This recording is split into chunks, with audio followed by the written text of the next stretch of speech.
Hello, everyone. Welcome back to Savannah by Night here on the Midnight Dispatch. It is, of course, not the only thing that we are going to be doing on this channel. We do have some upcoming announcements.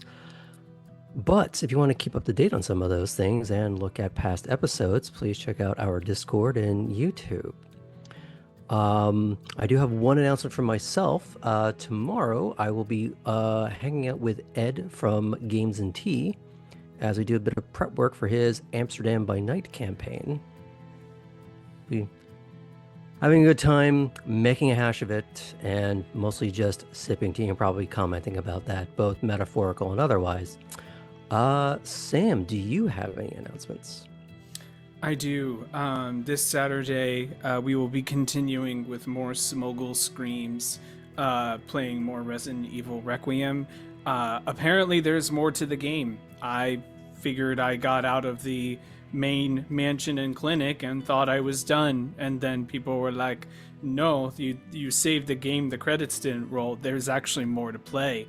But I'm assuming everything's gonna be fine. As normal, I'm always a chill gamer with when it comes to Resident Evil, and I am really I play Leon really coolly. That's because you're staring at his ass. They don't allow that actually, so that's 0 out of 10 game. Martel, where can we find you? Yeah, we have got Star Wars going on this week over at the Knights of Silvermoon. So I think we're about to learn how to fly our own ship because we used to have a pilot and he found his real friends and now we don't have a pilot anymore. So unfortunately, we're gonna have to learn some basic skills for getting around the galaxy. Should be a good time.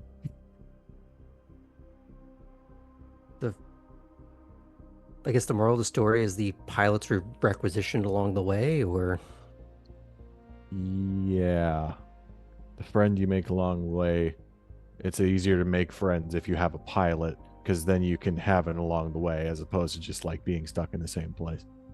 But it is Star Wars and there's clones. There's a potential for a lot of different kinds of friends that way, That is true. or at least a lot of the same friend. Look, that's a whole thing.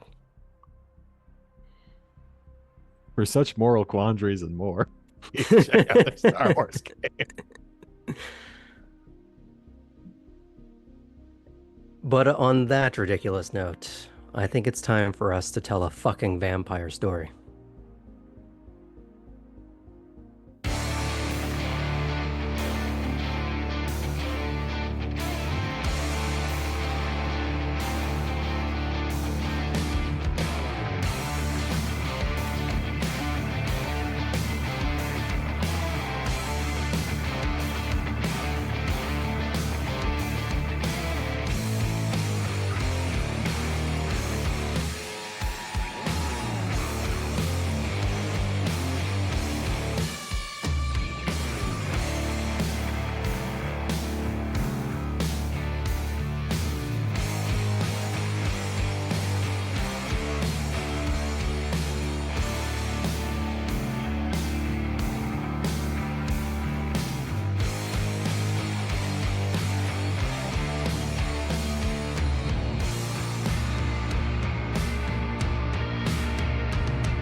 Last time on Savannah by Night.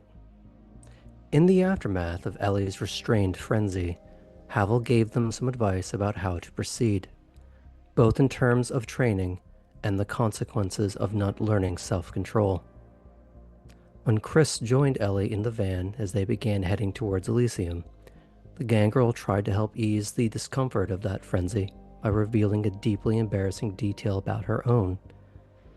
Continuing to rip off bandages, the pair discussed the loss of Kate and how it would affect things going forward. But first and foremost, the rest of the group needed to be told the news. Of course, upon arriving at Wormslow, Ellie asked Chris how much she would be telling her sire, or rather, Dad, as the Nosferatu referred to him as. Chris eventually replied to the tune of "wait and see," based upon whether or not Ellie would piss her off again. Ellie simply vowed to avoid the Seneschal altogether. With the bulk of the group now convened on Elysium grounds, sans Cora and the incapacitated Kate, Poppy was finally brought up to speed on what happened to a member of their budding coterie. The ensuing back and forth was fraught with uncertainty, frustration, and perceived powerlessness as they felt collectively left in the dark regarding a great many key details. First, in regards to the circumstances surrounding the fall of their Ventrue comrade. Second, the true scope of the court's response. Though that was soon to change. While in the midst of their discussion, they could overhear shouting coming from the main hall, luring them away from their parlor room meeting to find the Toreador Primogen, Lord Laveau, demanding answers while supposedly providing nothing of material substance in return. And while she was put back in her place, Alden then addressed the gathered crowd, sternly reminding them of the order of things and sacrifices being made, that if anyone would ask for answers must contribute more to the security of the county than muling about those treading on lawns that do not even truly belong to them. And then Ellie spoke up. Told to step forward, the young Nosferatu was perhaps wisely more contrite in their manners when asking the Seneschal, the very man they intended to stay away from all night, but what exactly is the ongoing response to the Sabbat threat? Alden publicly educated Ellie in the broad strokes of the current campaign. The hunts, the investigations, the ever circling towards the leadership contingent of the Sabbat. But what was made even more clear, for all to hear, was that concrete details of the active situation would not be casually bandied about for clout or easily obtained. Some may assume this is to hide the absence of a strategy. Others would assume it would be to obfuscate that strategy from people who simply are not need to know. The crew split off to have a few smaller interactions. Ellie, a brief check-in and a game with Lump. Poppy, tearfully informing Belle of what had befallen her presumed friend. Artem, approaching Max Keller, the Tremere that allegedly found the stricken Ventrue and subsequently rescued her from an even worse fate. Initially, Baxter offered another earful to an already beleaguered Ellie, but eventually made an offer. If Ellie was so hell-bent on seeing something done about the Sabbat, why not join him on a hunt? Artem finally found Lewis, who, ever since the New Bloods arrived, that particular Malkavian had always been noticeably skittish towards them, avoidant even. The Gangle confronted him outside the main house, looking up at the stars as Lewis lamented his own failed reading of them. Raving at constellations of signs and portents he is constantly unable to ever fully distill into some semblance of coherence until the disaster has already happened. In this case, believing Artem to be both at the center of the hurricane and unwittingly caught in its unremitting path, leaving them both at a loss for what to do next. Tonight's session will be a little bit different, as it will be a series of smaller vignettes describing a bit of downtime activities with some more fuller scenes peppered in, all of which will be filling in the details for a few evenings before picking up a few nights later. The previously discussed birthday party for one present Toreador. But to start with, we're going to do a little bit of wibbly wobbly to catch up on some of the events from the previous night. As one of your own was not stricken, but was otherwise held back by the constraint of duties. Cora, you were meant to be running a variety of errands, mostly checking in on a few errant members of your clan on behalf of the powers that be, ferrying a few discreet items back and forth, most of which you can easily surmise as blood. A check-in with Ira, who, as always, swiftly covered up a red string-lined pegboard and then handed you a sealed manila envelope with the stated directive of "for Mathilda's eyes only." Your last major port of call takes you uncomfortably close to Bethesda, the seeming home for wayward broken mirrors. But while one lane will take you to that very building, it's thankfully a different turn that eventually brings you towards a stately brick manor, a comparatively newer style, but with some southern classic flourishes to cement it into the right time and place. Before I get into the rest of the narration, is there anything you'd like to add? Any little embellishments you'd like to pepper into how you've been spending your evening? I think Cora's signed up to work, and she's got her haven because of it, so she's been very focused on everything that's going on. When she did meet Ira, she did do a brief little check-in just to see how he's doing, since there have been some things stirring lately, and make sure that he's feeling relatively safe. That's both something that she knows that Grace and the Primogen are interested in, and something that is of personal interest to her, because the last time that she met Ira, he seemed like an interesting but good guy. Who had a shotgun behind the door aimed at you. Yes, momentarily. But upon investigating the stacks of interesting journals and magazines and things in his home, I mean, it's certainly well read.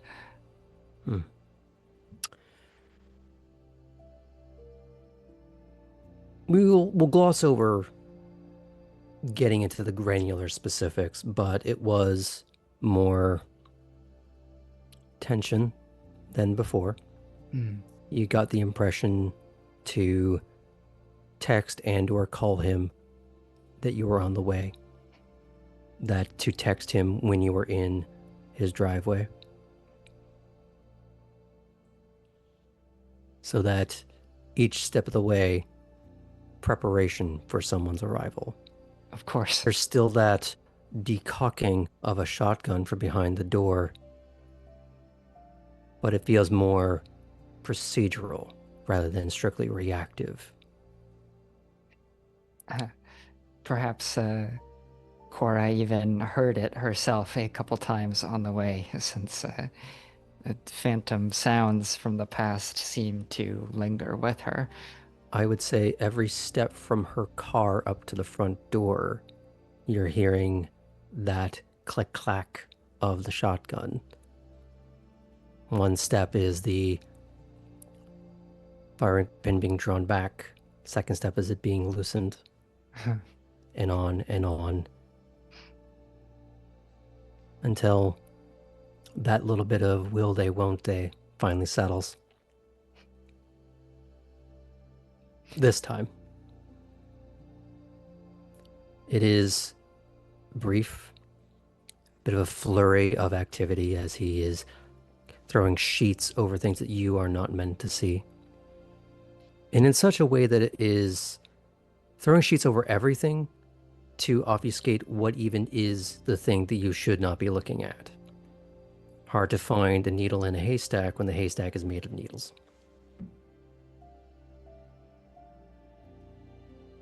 Then both from that meeting with Ira and his caution, and Kate reminding her just a night ago to be more careful out there.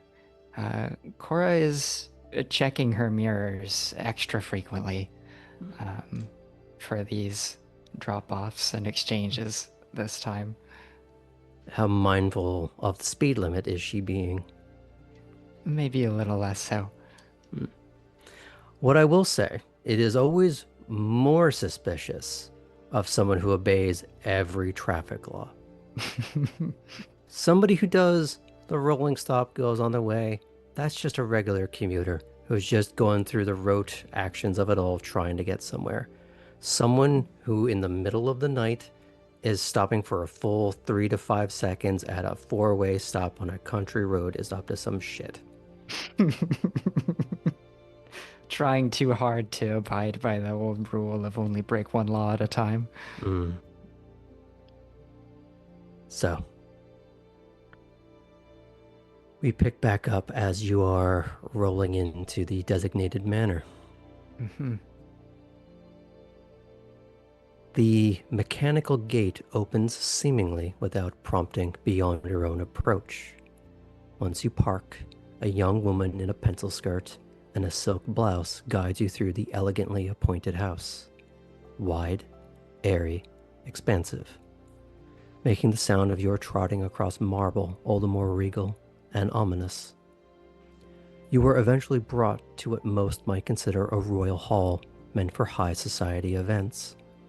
But having been a spectator to the upper crust your entire professional life, you know this to be a common backdrop for those of means to engage in the now pretentiously leisure pursuit of fencing. Though instead of the expected piste, a long rectangular mat consisting of the requisite conductive metal, you instead see the completely unadorned intricate wood inlay of flooring, with your primogen, Matilda Swafford, standing at the center of it, a small rack of swords beside her, ranging from the finesse poised of a rapier to the intimidating heft of the English broadsword.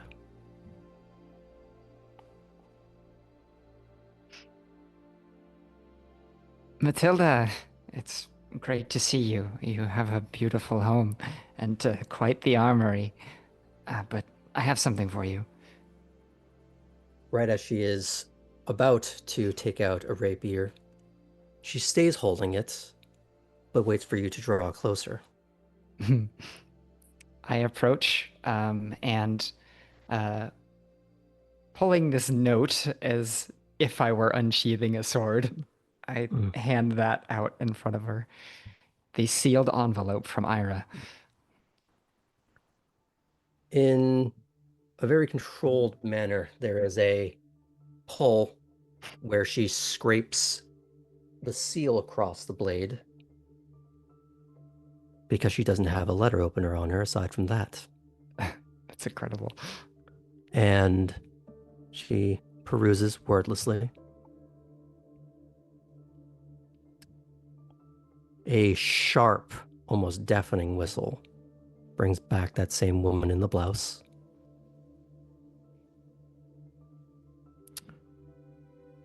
Have it resealed.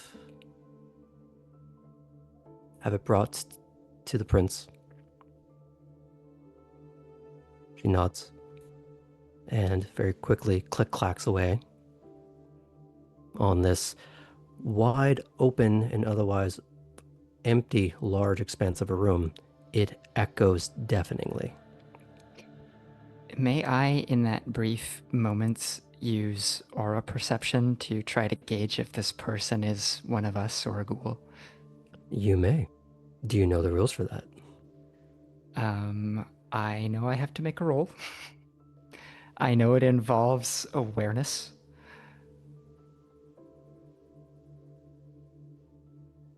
And my Auspex ability.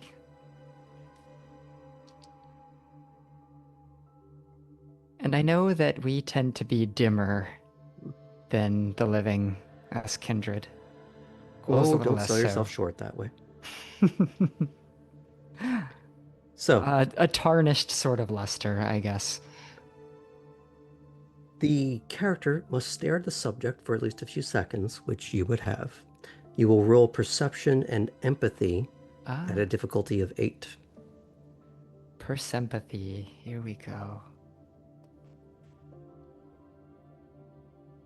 I didn't know what I was doing when I built Cora, but I had a good teacher, so she has a few of these dice. So what I'll say before you roll, do you wish to expend willpower? You know, sure, why not? We've got plenty. Someone almost has poppy privilege. But let's see what you get, if anything at all. All right. What was my difficulty rating? I'm sorry. 8. 8. Okay, so we have the 1 guaranteed success. Mm-hmm. And then we have 2 additional for a total of 3. 3. Okay. You get, looking on my table here, light blue. I've seen that Not color pale. on people before. Not pale, but light blue. This denotes calmness. Usually someone who is in a rote profession, who is very used to everything happening. Everything is going exactly how it should. I believe I saw this on Bruno, and then it agitated a little when I kept staring at him. And then you get little pale blotches running through it as part of swirls and eddies. Interesting.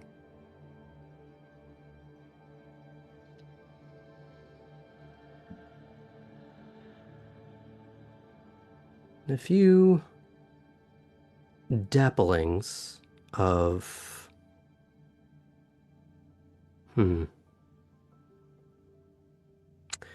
dark blue, yellow. I don't think I've seen yellow before. I think that's where we're going to leave it. Interesting. I'm sure if Matilda cares to pay attention, she can see that Cora has lost focus there for a minute.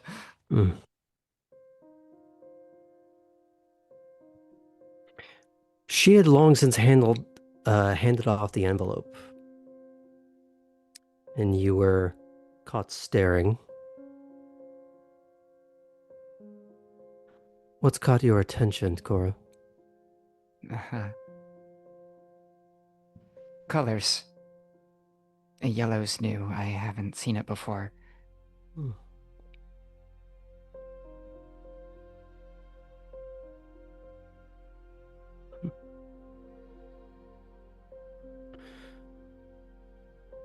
I'm here to only teach one thing this evening. So, our lesson then. It's time. She directs your attention to the rack of feudal elements, or rather, implements. Apologies. What catches your attention here? That should be your focus.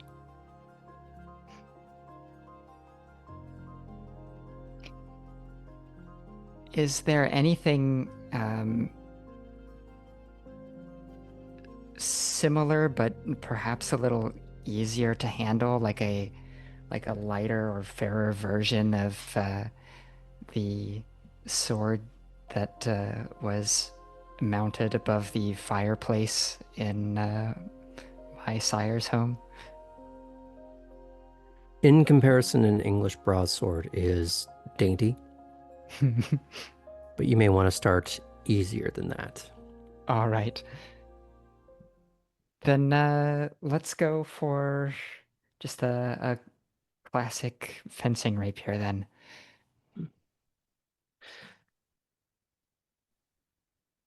Hmm. Do you even know how to hold that?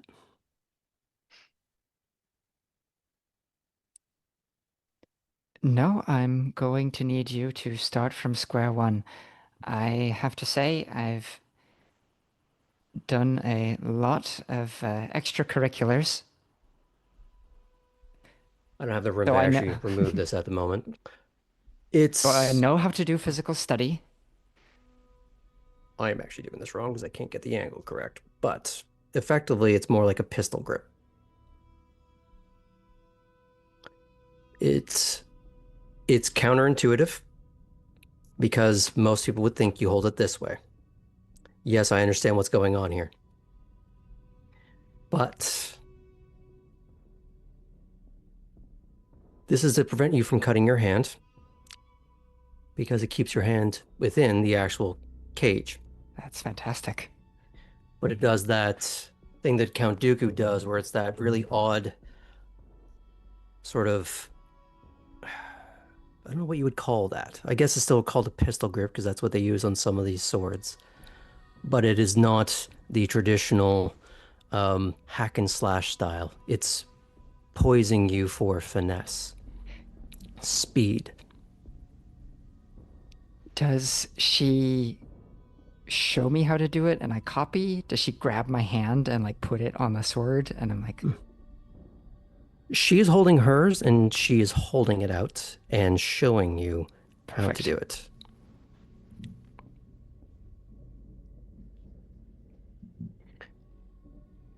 And once again, she will explain in finer terms, but still terse, to the point. There's nothing cruel in how she is approaching this, but there's nothing kind about it either. Hmm. It's very move your feet this way, take this stance, and she will walk around you very much like a shark until she is using her foot to nudge yours in the correct direction, adjusting your stance, little dabs, touches, flicks to get your spine adjusted the correct angle, the shoulders tilted just the correct way.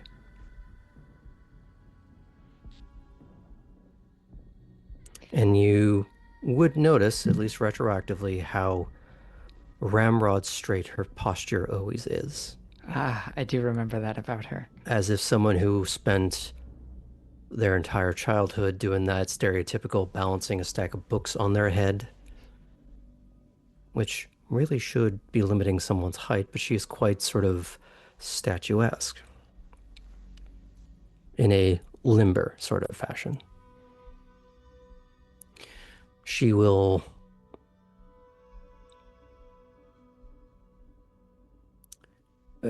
give you a few sort of test stances just to see if you can do the most basic of detail. So we're going to have you roll something, despite the fact that you have nothing in melee. Hmm. You do have a fair amount of dex and celerity. So you have a way to overcome that deficit. So while it is at a 7, you're not at an entire disadvantage.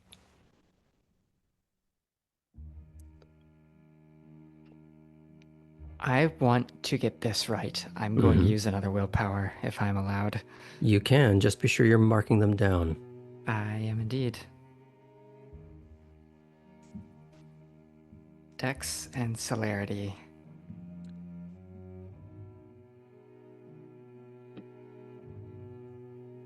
Oh my gosh, yes. Oh, I get to impress her, I think. One would hope. What I'll say is impressing her may be impossible, but maybe you won't embarrass yourself. So that was 5 successes on my 4 dice. Wow. No ones? No ones. Hmm. So 5 successes, that is counting your willpower, yes? Yes, the willpower, and then I had 4 successes naturally. One was actually a 10, but it didn't roll an additional bonus. Okay. I'd say that's pretty solid.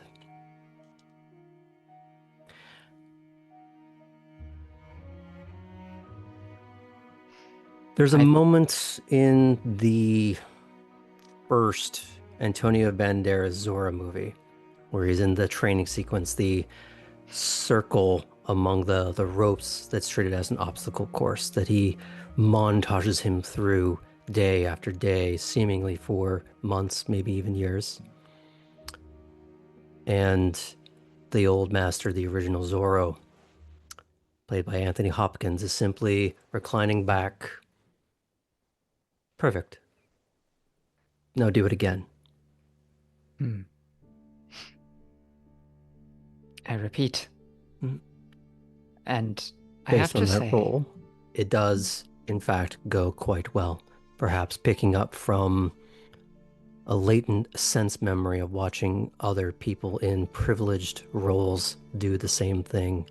Some of it has imprinted on some background preternatural level. and it reminds Cora, although it is a different activity, so much of all of the training she has done across her life in various areas, even down to the stoicism of the instructor. Well, good, you haven't fallen completely on your ass. Now let's see how you do against an actual target that isn't empty air. Come at me.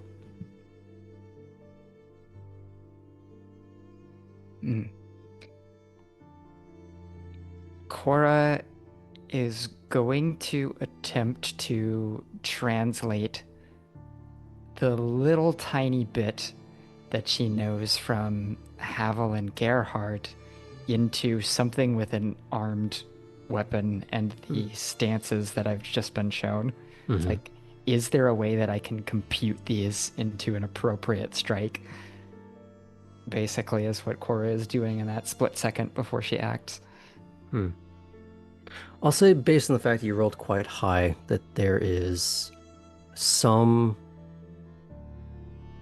ability to overlay some previous lessons. It's not a direct one for one, it's more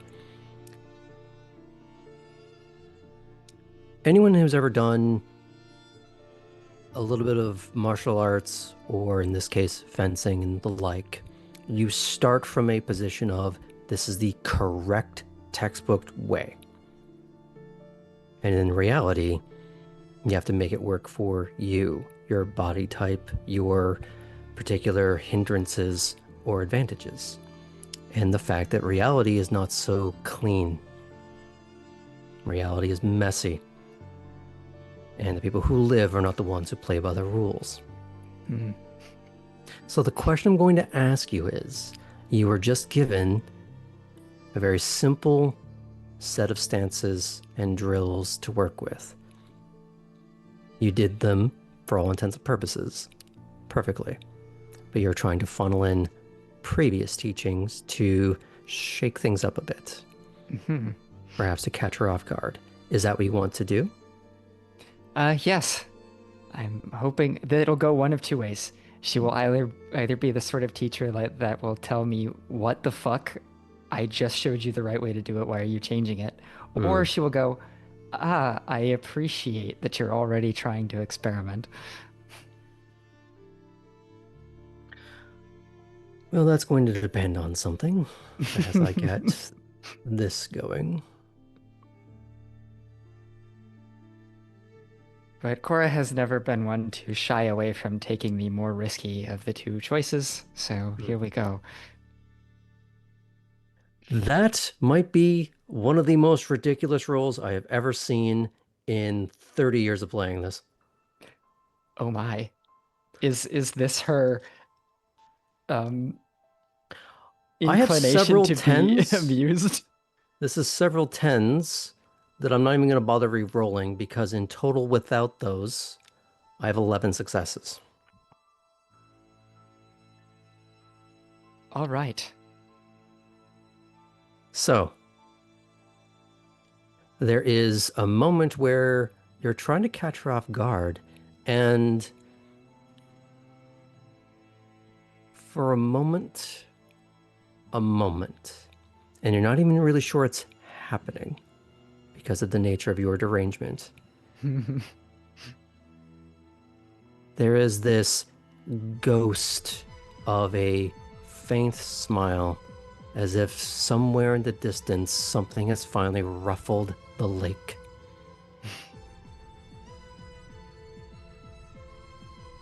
But then there is this immediate twist and redirection parry that sends you not ass over tea kettle, but stumbling in the line that you were taking against her, as if she was never even there, and all the momentum you tried to give her, she redirected past her.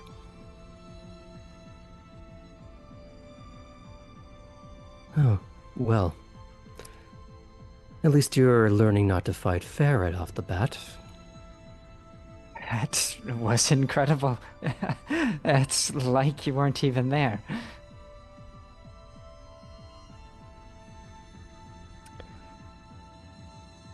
Unless you know how to use that,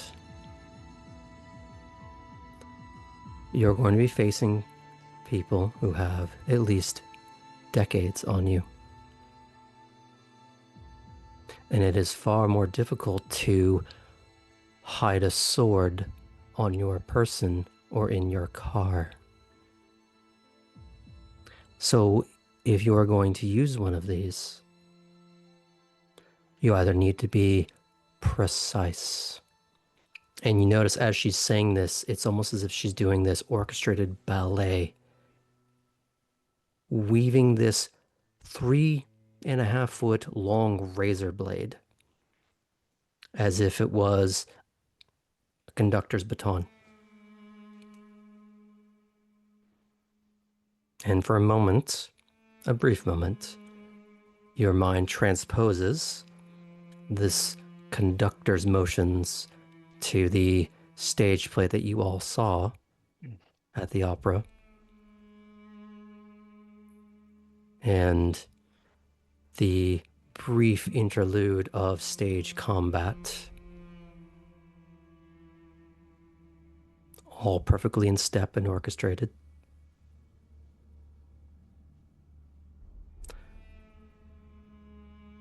But you're not precise yet.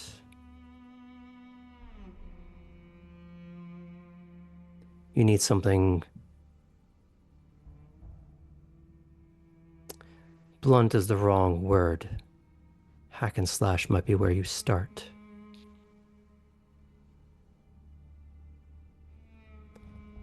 She directs your attention to the broadsword.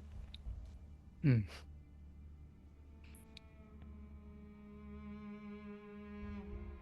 And she goes and picks up one herself after putting the rapier away. I put mine away too.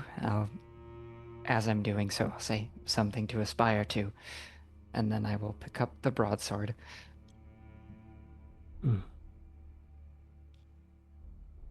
She repeats the previous exercise of teaching you some stances, giving you some starting positions. But like before, very quick and precise adjustments as she circles you, trying to get you to understand the difference between the style of weapon, the mentality required for it.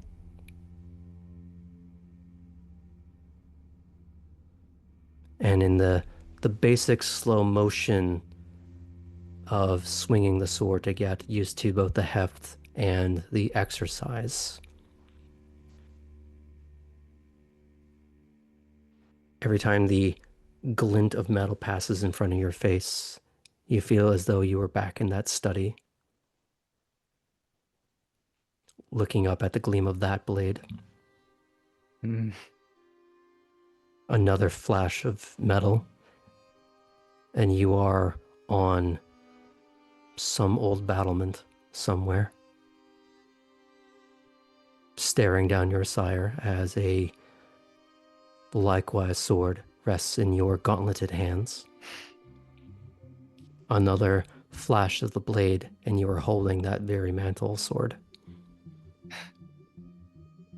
swinging it at the one you just occupied. Mm-hmm.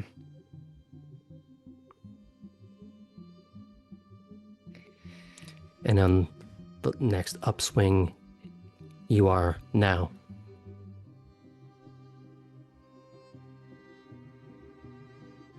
I try not to let that throw me. I try to channel those moments, Essen's expertise, the way that he wielded a controlled fury in that moment, and he had to be resolved because of who he was facing.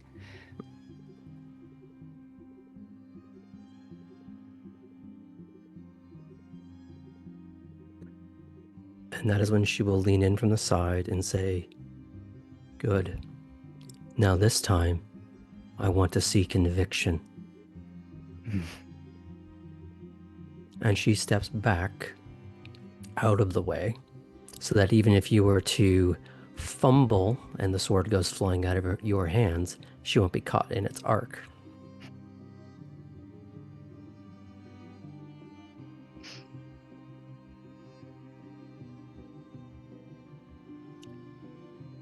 I think of the moment that I experienced from the other side briefly.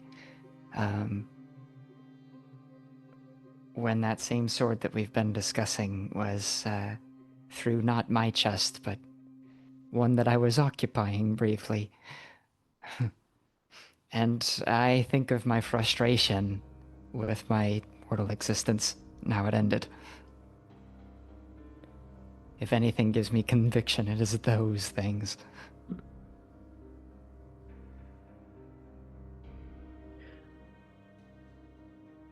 And I will say that much of this evening is a twisting amalgamation of such memories, real or imagined, across a variety of such similar weapons, as she teaches you the various ways in which they can be used, how they're all different from one another. Each one an illustration of how ill-prepared you are.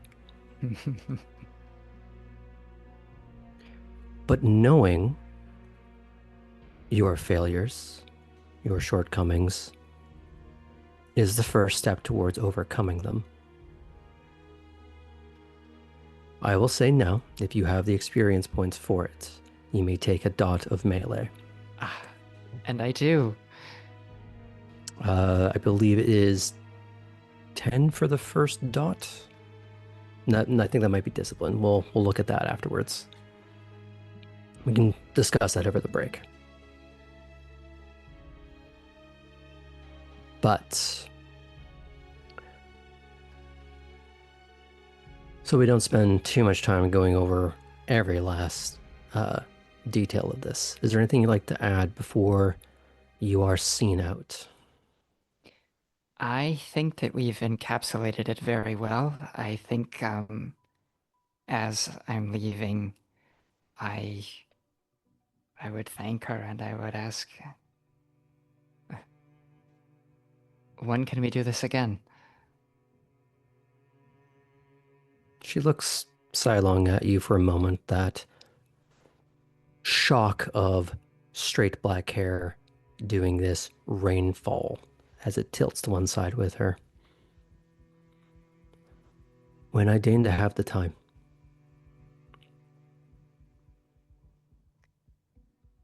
And we'll practice while I'm on my own then too.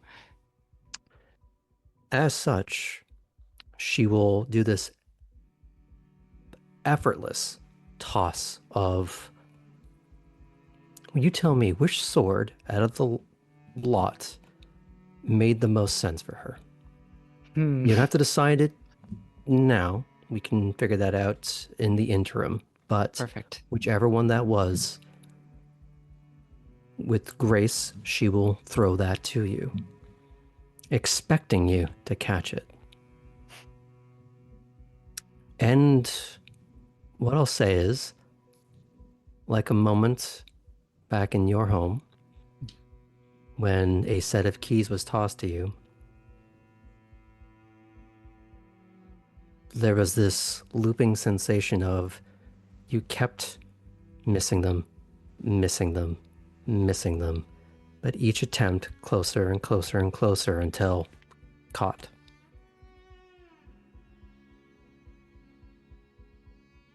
Now, whether he caught it well or gracefully is a different discussion. But as far as you're aware, the here, the now, or at least this now, there is no sword clattering across the floor noisily, but instead resides within your hand. Best find a way to stow that.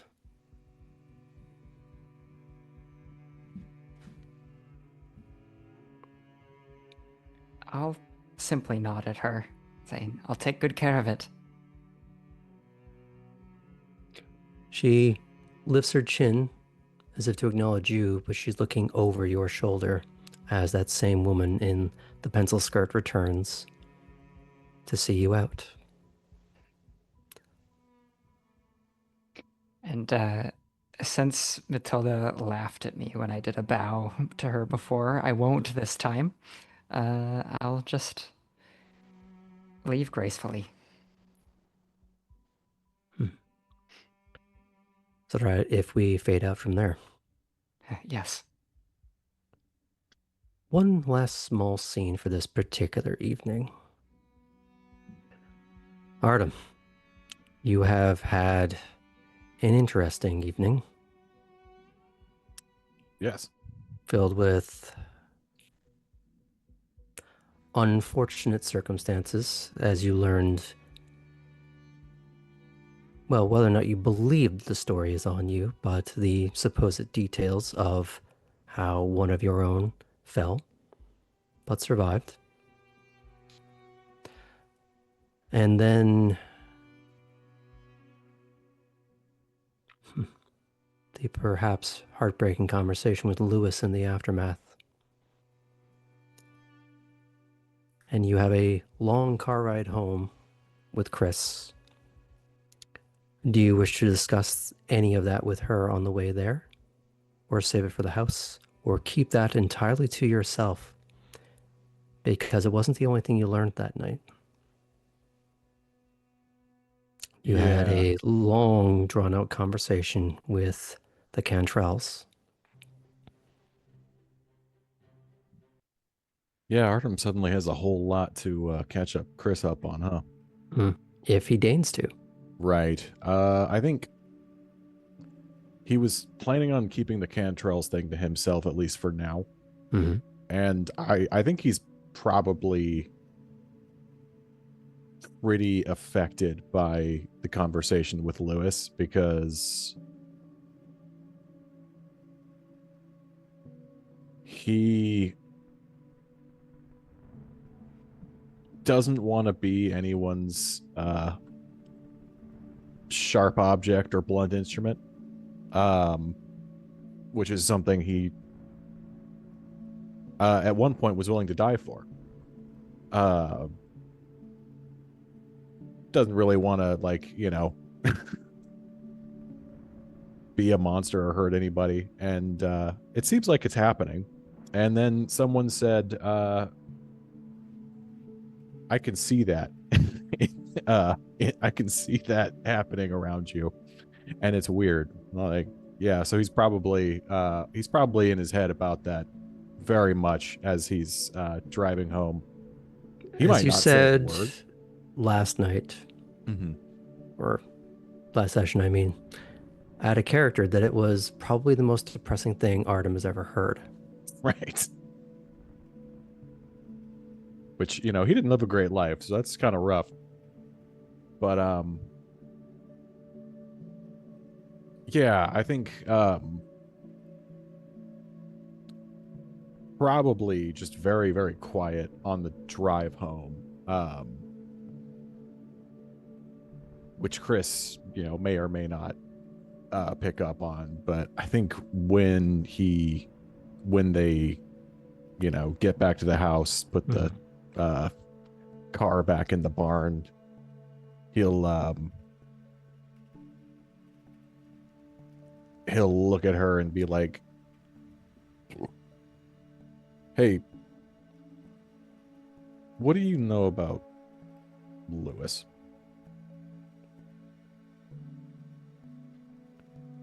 I'm assuming this is like they're stepping away from the barn. Yeah. Okay. She's holding her gym bag as it's slung over her shoulder.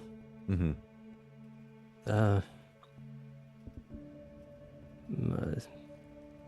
He seems like he just has a hard time even for a milk. Why?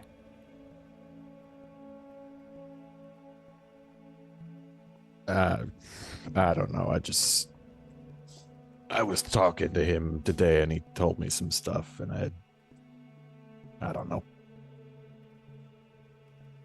Like what?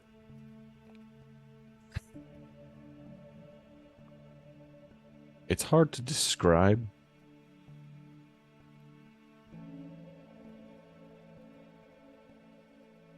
TikTok. Yeah. Like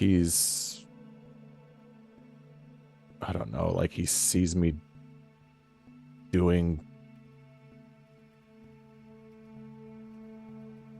I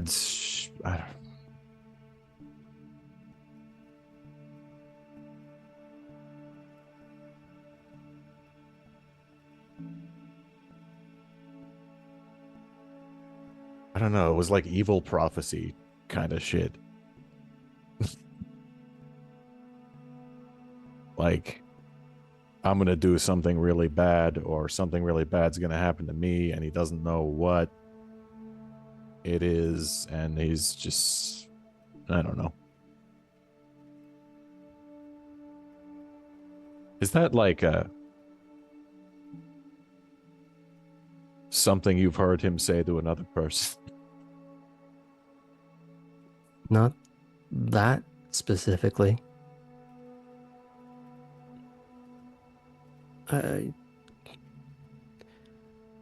Harlan told me that Lewis used to be a lot more vocal. He used to be more willing to share. I'm gonna sound like an idiot when I say visions. I don't know. Yeah. But that was before the last big storm.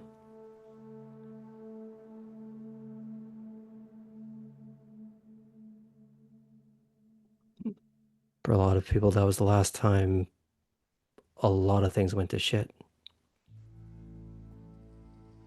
And she looks over her shoulder at the barn. Yeah.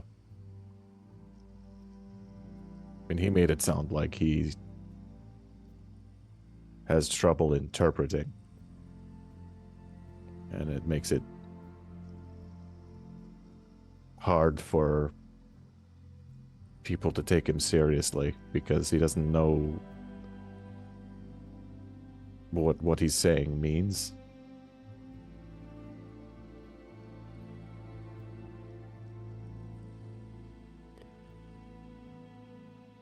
Harlan said that it was like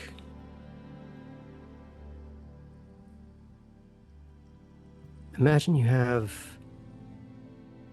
a bunch of puzzle pieces. But you don't know what the picture's supposed to look like. And instead of having strange and abstract colors and shapes that could give you clues, it's the back of the puzzle that muted gray cardboard. And you're supposed to cram a shape out of that first. How long before you give up? Do you even bother?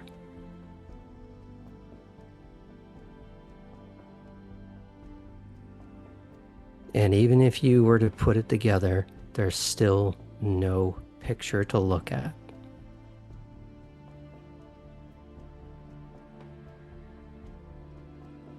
Now what?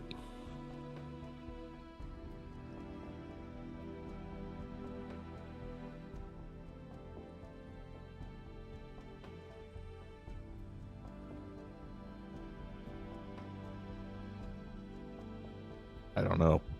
I guess my question is, how concerned should I be? I don't know.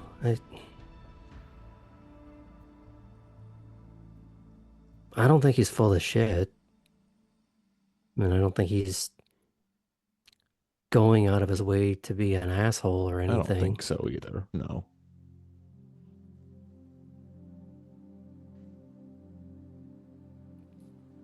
And even if you did know exactly what he saw and what it was intended to mean, does knowing that trap you in it? Or does it set you free from it? The ultimate philosophical question. Yeah.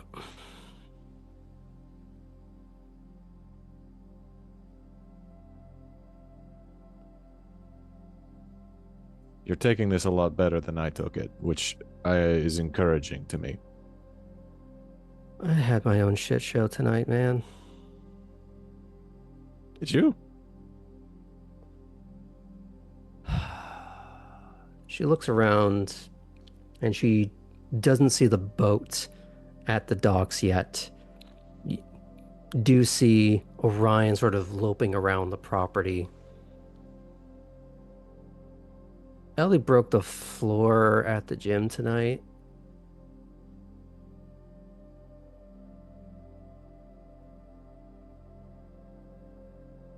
Wouldn't have thought they had it in them. Yeah, I don't think they did either. The problem was, I was where the floor was supposed to be. Did you have to heal? Did they? They missed, Okay. or I got out of the way. Either way, I owe Havel new gloves. Ellie owes her a new floor, gym mat. I think something has to be burnt. It's been a night, man.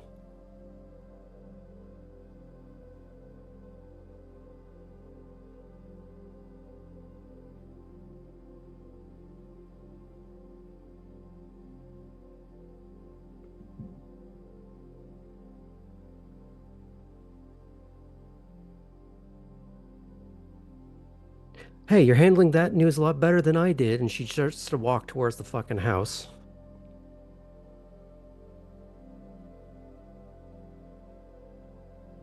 Next time, kick their ass. What do you think the claws were for? This bitch don't do press-ons, and she just walks into the house.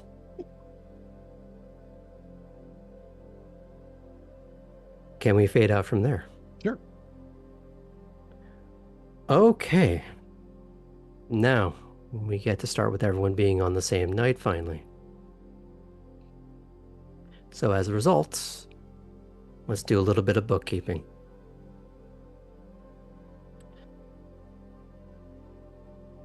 Okay, so first one is, we're going to be skipping the blood expenditure because we're going to be doing this over the course of a couple of nights. So for the time being, that's somewhat suspended. Your willpower, everyone gets back 1 automatically. If they need to recoup more than that, I will hear arguments for why you can justify that. Who's got one for me? Please see my scene tonight. Hmm. As there was a discussion before session about math, I will require you to show me your work. Well,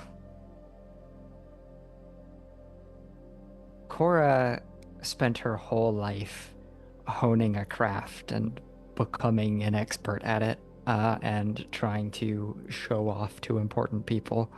And she succeeded in that quite well tonight. And she also got to. She got both closer to Matilda and to experience closeness with Essen again, through this night. And Hmm. all of those things, I think, taken together, would be something that had added up to a significant accomplishment, because it satisfies both that like emotional need for her and that like personal drive that she has, which are both the things that have fueled her in the past. I'd say that's a good argument, and we'll take that Thank you. this time. Sam. So I didn't use any willpower this evening. Oh, well, then she Um, fully disregarded. So, Mhm. how many extra experience points do we get when we don't spend a willpower? For the I'd say that's night? more player experience of learning to manage your own resources. In which case, bravo, kudos. Blast Facts, kudos all around. That's legacy experience too. You can take that into your next character. That's nice. Hmm. Ooh, new game plus. Cheers. I am using all my willpower next time. Use it all. Get no benefit for that. Hmm. What I will say is maybe something to keep in mind.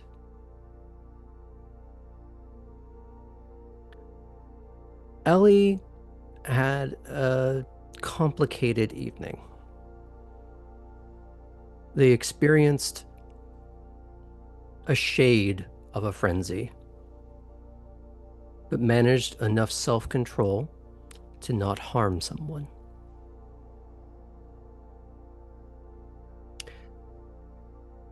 They, despite everyone around them trying to shake their head, trying to sort of just be that dotted outline next to you when you decided to speak up at court. But no one did. Unlike your sire, who would often just exit stage right, left, center, and wherever possible, Chris, who had shaken her head at you and had been the near target of your frenzy, she didn't leave either.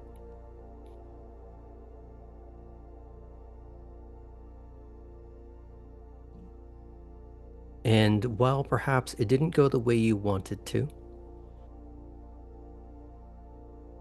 and you got maybe more eyes on you than maybe you would have wanted otherwise,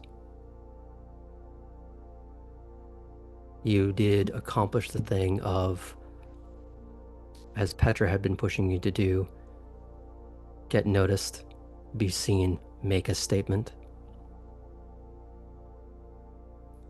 And while you didn't learn the specifics, you did get some broad strokes of what is going on, to the point where one of the deputies, a member of your own clan, had told you, oh, you want to do something about it? Come with me. So, it may not have yielded the exact result you wanted. It did yield something. So we'll consider that as a bonus willpower, a bonus temporary. You write that down in red. because this is going to be a hell of a night for you, and you might want to use that before it's over. Coincidentally, and this is where you can start to make a trade. At character creation, in the experience section of that, you can purchase willpower to add to your total. And we can discuss what that looks like afterwards. But I would say that particular roleplay justified being able to spend that. And considering how often you use willpower, upping your upper limit might be in your best interest. But we can discuss that after session if you'd like. Just mark it down.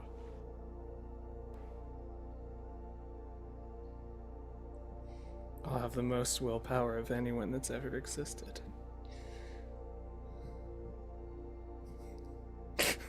Be a shame if your character died right now. I was so rooting for you. I have so much willpower.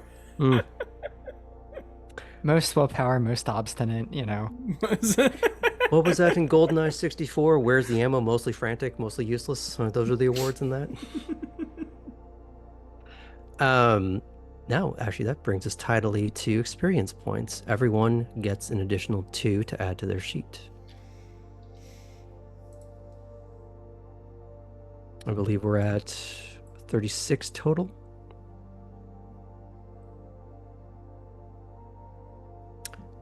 Now, there are, of course, a variety of smaller things set aside for each of you.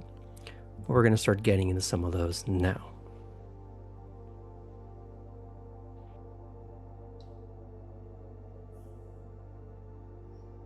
Let's start with Poppy.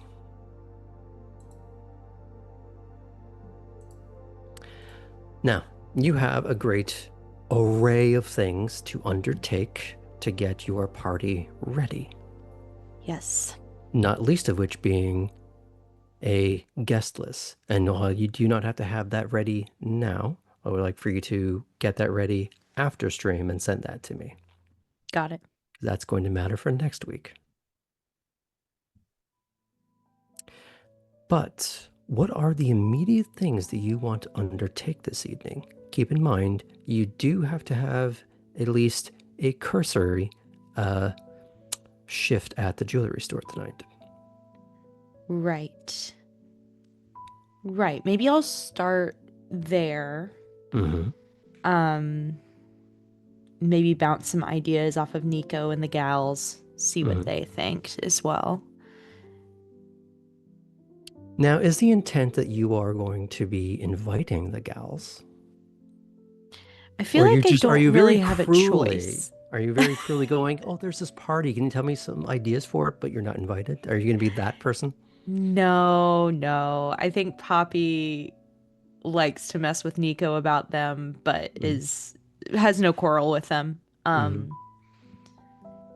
Yeah, so they'll definitely be able to come there. The +2 that Nico gets. He's just all kinds of special, isn't he? He's very special. A special boy. What kind of exact advice are you trying to get from them? Like whether they think it would be cheesy to do anything that's like too themed. Should we stray away from doing anything like too bright and colorful and cheerful, given the current state of vampirism? I was trying to say vampiredom, like Vampire Kingdom, but it didn't happen. But yeah, I think just being like vibe check a little bit to see what they think, because the girls are pretty fashionable. Nico is Nico. I'd like their opinion.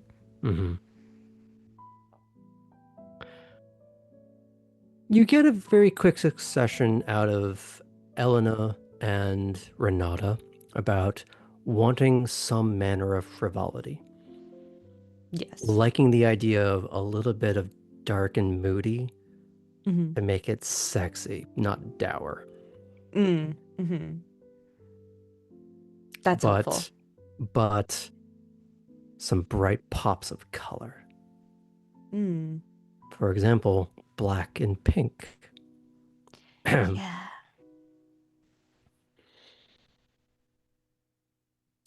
Black and pink. Mm. Because you're wearing black and pink today. Mm-hmm. Excellent. Yeah, I think Poppy will. I have many props today. Don't worry about it. You're killing it. You're doing great. Poppy will thank them and take that into consideration for sure. She was already kind of thinking for the all black room, the Venga bus room. If you were there last week, you know.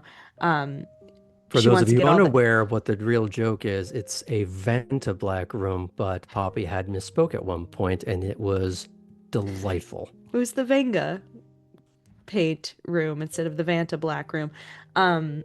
She was planning on getting like neon paint anyway, so that would like lean into the get some like bright pinks and greens and yellows and fun things. So that could be fun and a little like there's something kind of Y2K about that too. Like there's something like 2010s even.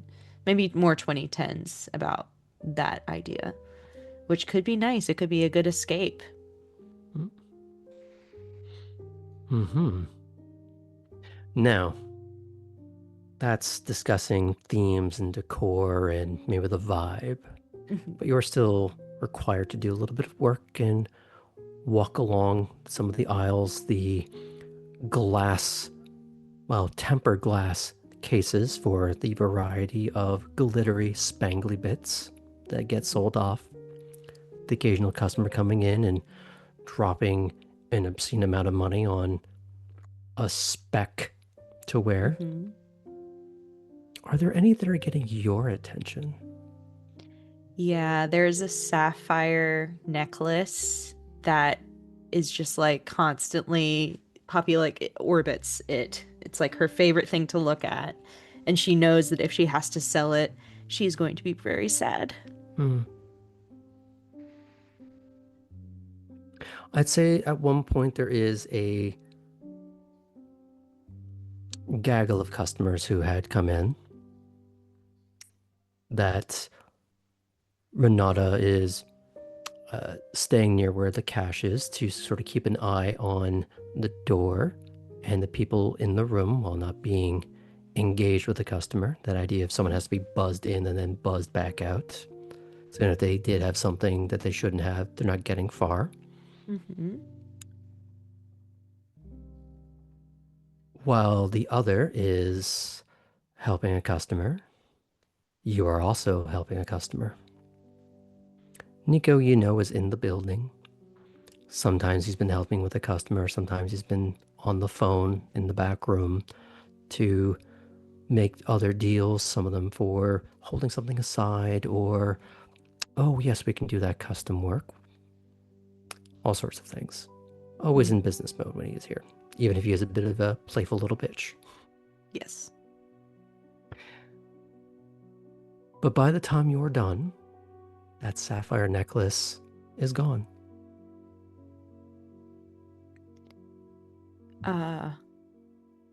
Poppy has that like kind of pit in her stomach feeling. Something very like I don't know, it's like a twitch in her mind that's gone and it bothers her and she can like see the imprint of where it was and she starts thinking I probably need to get a fix for a little something shiny soon so as not to jeopardize my position here. How long does that itch go over the course of your shift there? Like, does it go away? Does it ebb and flow? No, I think Are you it's able to like put it away in your mind a little bit? I think it's like a headache where it kind of no matter what you're doing, there's a little bit of a fog over what you're doing or like this like tinnitus or tinnitus depending on where you are in the world. It's like that kind of ping in the back of her mind that's like this is gone, you need something. This is gone, you need something. This is gone.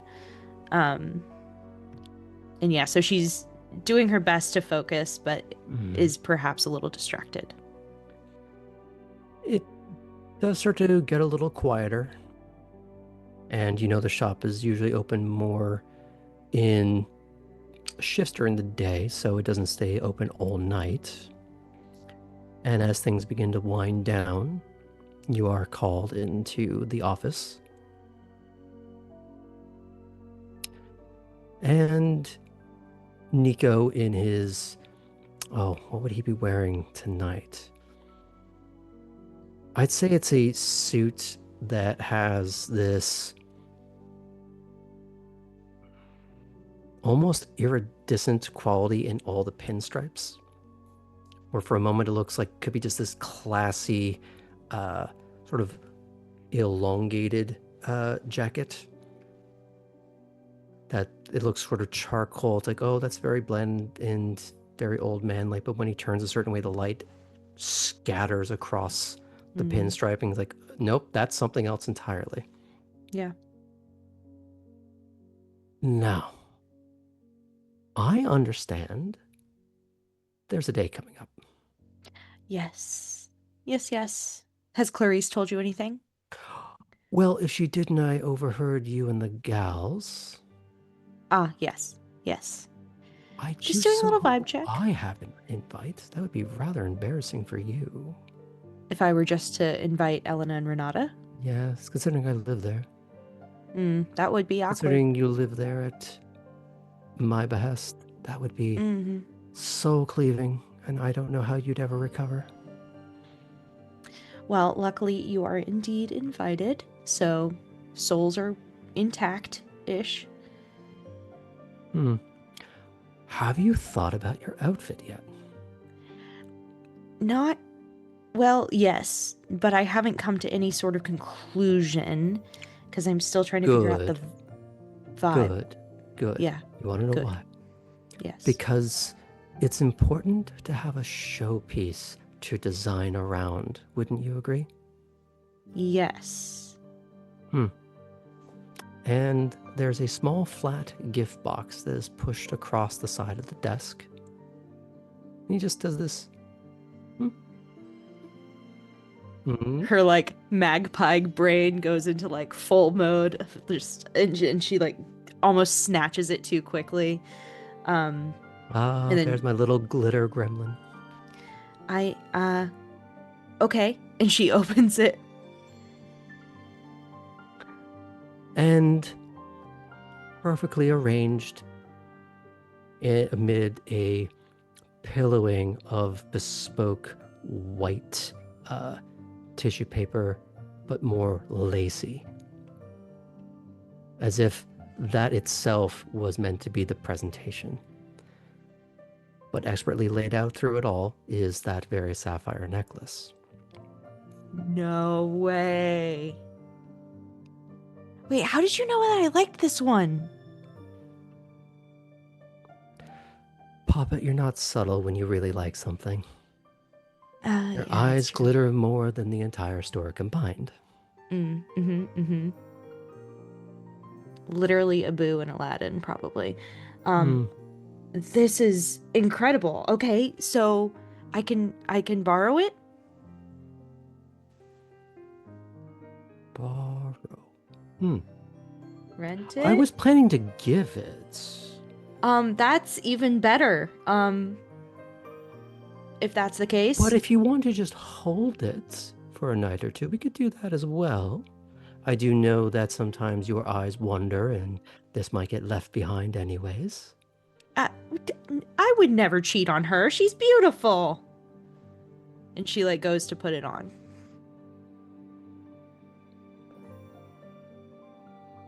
No. I don't think you should be wearing this at every occasion, but No.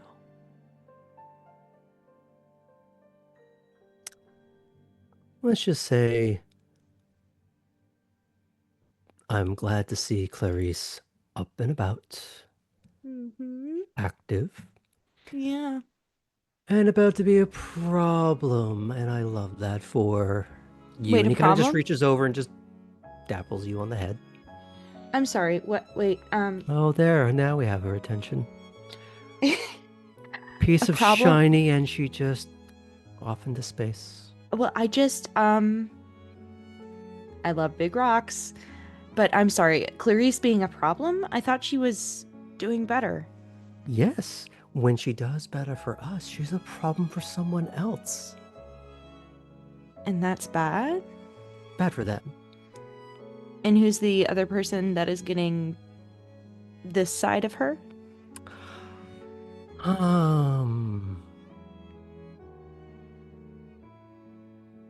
The useless and preening props that like to call themselves Primogen.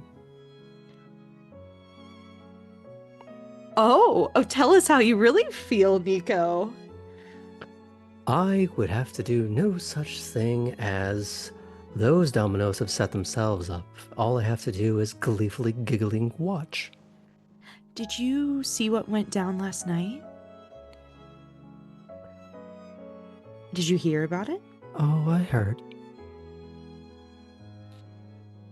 It was ugly. Yes, she is, but we try not to hold it against her. Nico! But Clarice is like having a difficult time with the Primogen? Singular, but yes. Singular. So just lore? You didn't hear it from me, but you did just hear it from me. Okay. What, why is that is I never it said it was a about? problem. Not for us, anyways. I'll probably have to invite her to the party, right? That would be... And you see that smile nearly split his head in half.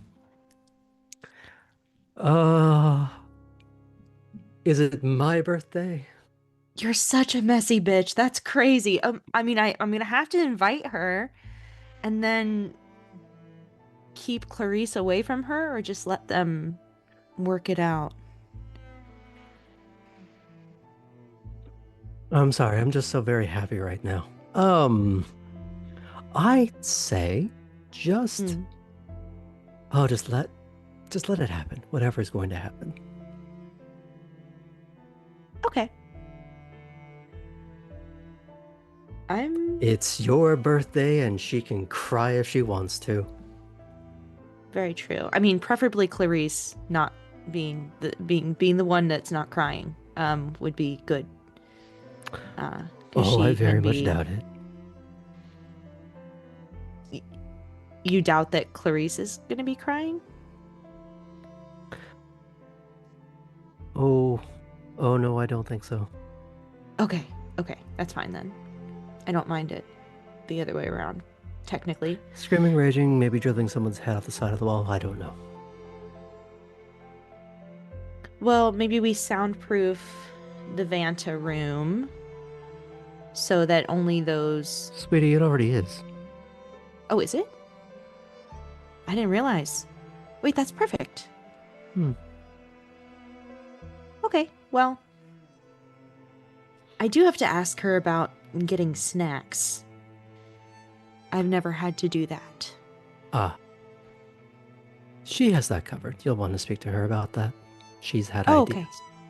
Oh, great. Perfect. You've talked to her more than I have. I feel like last night was so, fraught. Yes, I did hear about the other news. I'm sorry. Yeah, it's really upsetting. Why do you think I picked the blue?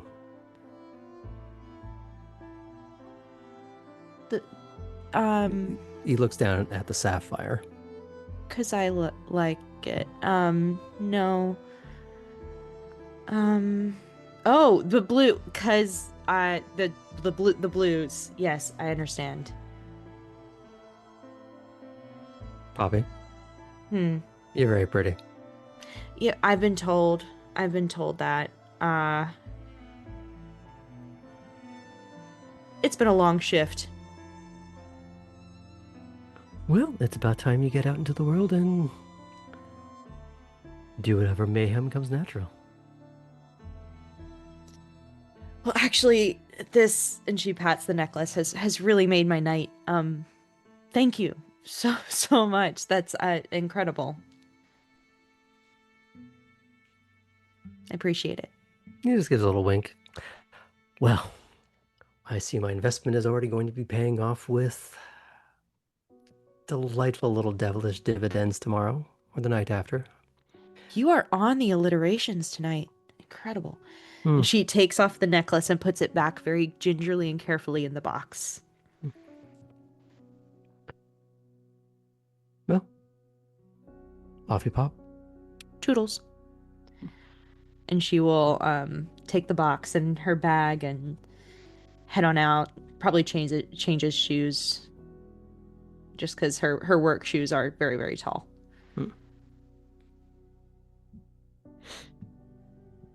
Now, I'm assuming you have some other things to take care of in that space, but we're going to bounce around a little bit. Sounds good. We'll do one more and then we'll head off to break. Let's start with Ellie.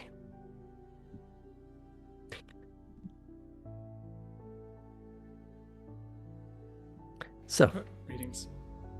You've woken up in the sanctity of your room in the Warrens.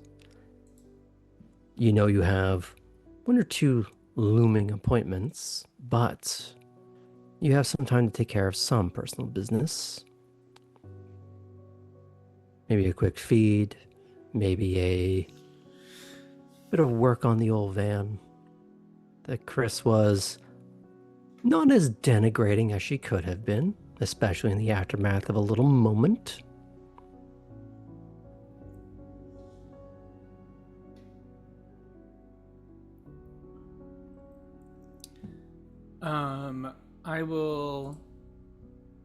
I don't need a whole lot of blood, so I will probably just do some hunting for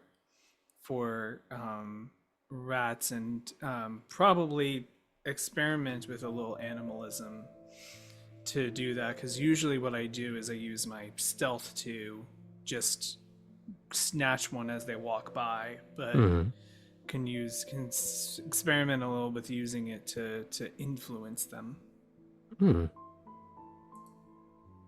So how much animalism do you have? I have a dot. You have a dot. So it's no small, or rather it is a very small ask to simply do basic communication, to maybe ask them a question, try and get a sense of, if you're here, where's all your tasty little friends? If you want to get commands across to them, that's where you'd have to roll. Mm-hmm. So what exactly do you want to do? I think as an experiment, my command is I'm going to see like a small pebble of something, and the command is going to be, can you grab that pebble and bring it over to me?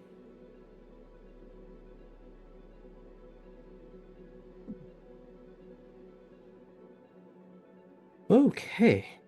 Issuing a command requires a manipulation and animal ken roll. I have The one difficulty? animal can.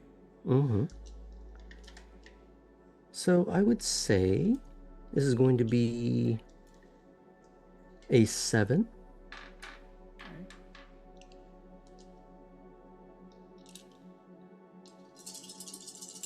Because of a creature that is more purely instinct, you're having a lot more to overcome.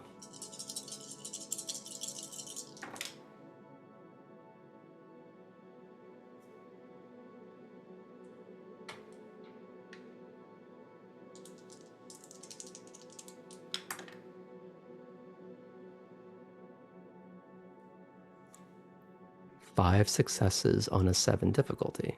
Nicely done.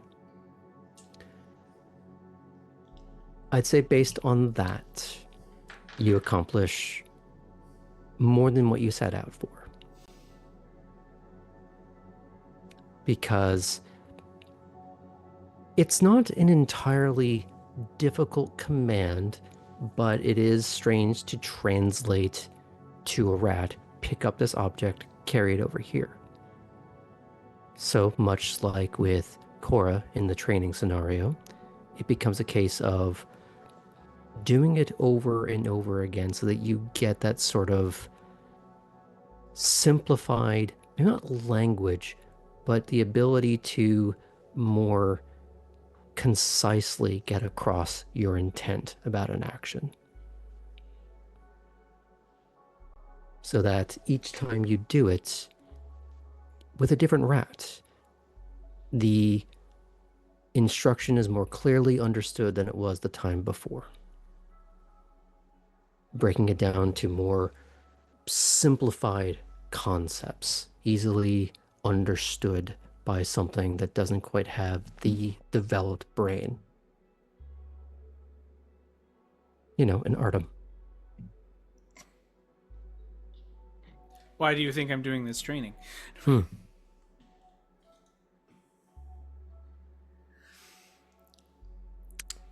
For those of you who are unaware, in the Zoom call, Martel has his username set as Ardum. So, and I will say, as a little bonus treat for the amount of successes, you're able to also gorge yourself on a few towards the end of the exercise rather than gorge and then do the exercise, because that's a counterproductive order of operations, I would say. Mm-hmm. So I'll let you get 2 blood out of that.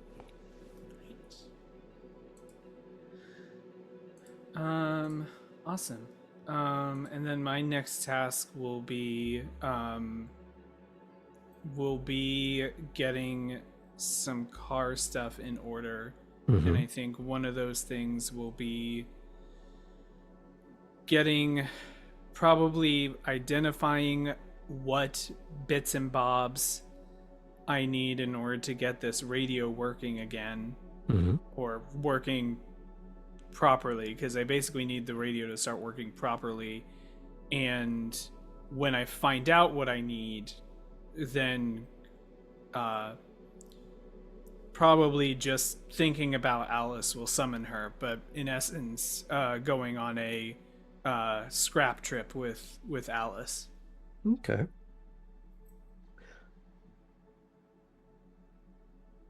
I'd say Alice would end up helping you. So we can adjust the difficulty accordingly.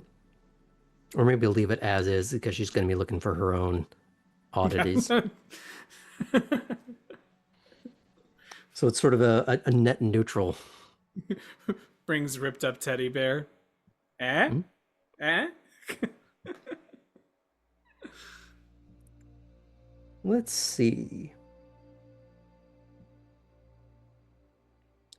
Instead of perception, I'm going to go with intelligence and technology, because this is you trying to find that, well, to go back to the Aladdin reference from earlier, that diamond in the rough, as you're trying to see what of this discarded e-waste that you can repurpose or refurbish. And we're going to put this, because this is very much your wheelhouse, right? Technology, build. It's not just that you know how to use it, but you can build something out of rocks and hope. Useful trait for a Nosferatu. So we're going to put this out of 5.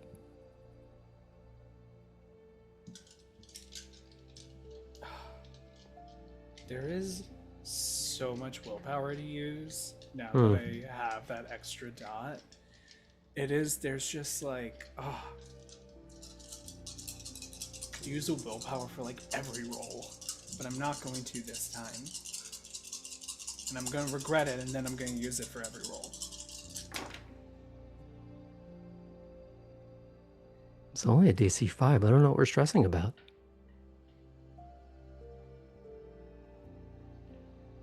It's me doing. You've seen my rolls. Are you kidding me? Life is sweet.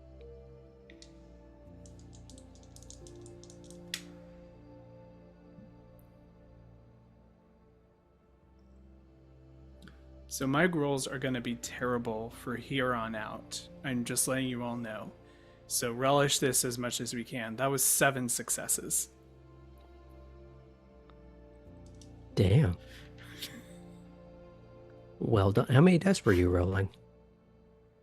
8. And I got 2 10s. Do And you remember? both of them rolled. I believe it was a similar number of dice when you were trying to rob that house, or rather steal a car from a house. As I and you said got before, ones. my rolls. So, good for you, turning around the Nos curse. At least a part of it. Now, what exactly are you trying to mark off on this particular shopping list? I won't necessarily give you everything automagically, but there are some things that you can reasonably tack on to this. I think my dream is that Dangerous to dream. it is a radio that pretty much functions as it's supposed to, and everything like that, but it has like a basically port, a little port that like is hidden away. So because it's my vehicle, I know where exactly it is, where I can plug in my computer, and it'll be like a little one of those like computers that's just basically the motherboard and some sensors attached to it, like something that can be easily pocketed. Oh, a And that can Raspberry be Pi used- setup sort of thing. Yeah, and so it's like that, and that can be used to like either get into different radio frequencies, or even try to get into frequencies that you're not supposed to be able to access with a normal radio, that type of thing. So it wouldn't necessarily have such pieces there, but you'd have to cobble them together in your own way, and that is something you can do. You can either find the pieces or modify what you have found fairly easily, because some of it is just, well, a lot of e-waste shouldn't be e-waste, because really all they are is a blocked off version of what you're really looking for. A little transistor has been fused somewhere that prevents that higher utility. So you would know how to get into some of this with a soldering iron and correct that production oversight. Or you would know actually just how to solder something to the board that adds that functionality or additional functionality. It's that thing of, once you have physical access to a piece of hardware, you can do goddamn anything you like to it. Honestly, I think compared to the other places Ellie has needed to cobble together a small computer, this is basically like I don't know, this is like shopping at a department store basically at this point. For those of you in the southern US, they have a thing called Micro Center. We're not sponsored, but they do have the largest one in, I believe, the Carolinas. Next time you're in the area, Sam.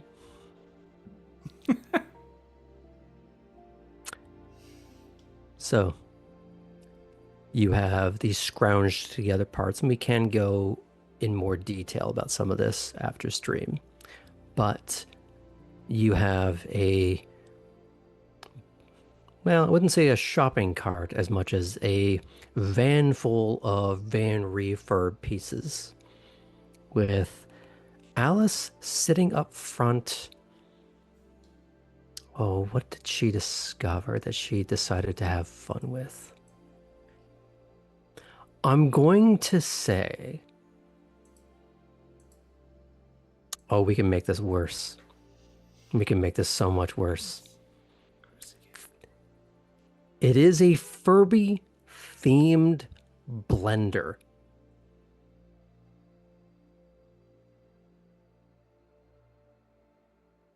And the worst part of it is it still works. It's just that one of the blades is slightly chipped, which makes it not broken, just way more dangerous. And this little, how do we put this? Murder waif has found her new toy. And she's hugging it as if it was that same teddy bear. Slightly bouncing in her seat. This was like a good night. We were having a good night. As you drive back... Sorry, does when you turn the blender on, does it still just make the Furby sound? It just goes, meh, something like that? The worst part is that that particular chipset that does make the sound has been damaged or corrupted in such a way that it sounds like you're feeding a Furby into a blender. No. Mm-mm.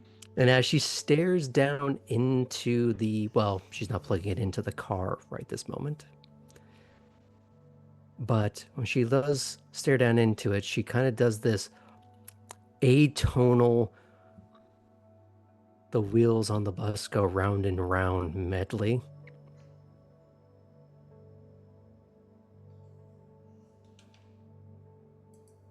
Sorry, I just have to quickly switch the music to the horror playlist. But I think on that note, as you are heading back towards the Warrens, isn't a good time to take a quick break. See you in a few moments, folks.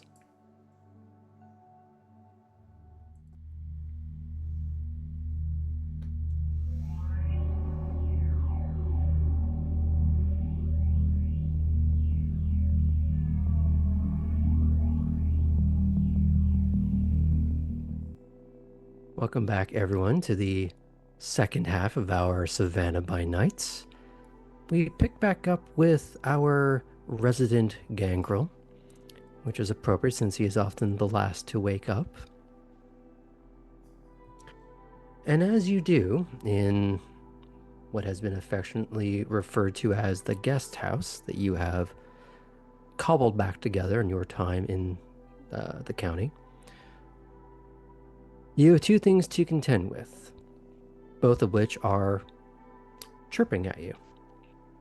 One is your bird that you have captured from the wild and put inside the, well, maybe not gilded cage, but maybe a better environment than most would. You also have a text on your phone. What's the text say? Well, first, the name is from Yvette. It reads, I heard about your friend. I'm sorry. I'm around if you'd like to talk. More importantly, there is no lurid photo follow-up.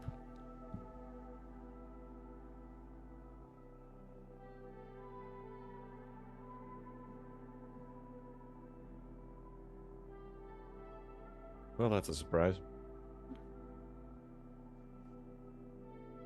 I think for a little bit about how he wants to respond to that. I'll start making sure the bird is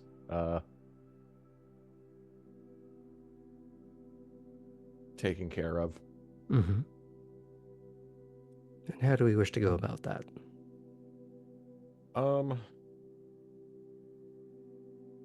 Probably just the same way we did it last time, honestly. Try and feed him.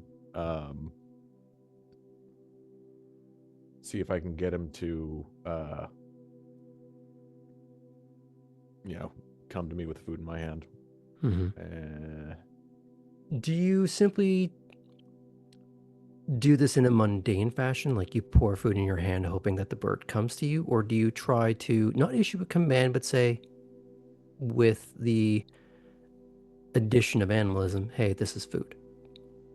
I think I would go that direction, yeah, because I am trying to learn a little bit more about animalism with this. That's the point of the whole exercise. And establish a little more trust.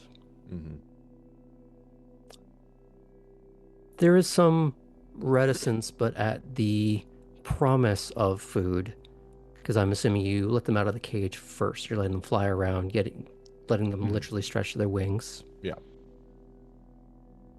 While you, I'm presuming, at first, change out newspaper or whatever you're using for them to collect on, and disposing of, changing, cleaning. Once you're done, providing a bit of food in your palm, what would you have used? Something you foraged from outside ahead of time? Yeah, I think it would be something that when he's been out hunting, he's just been grabbing things he think makes sense, and so he's got like a little container full of Artem's own bird feed. A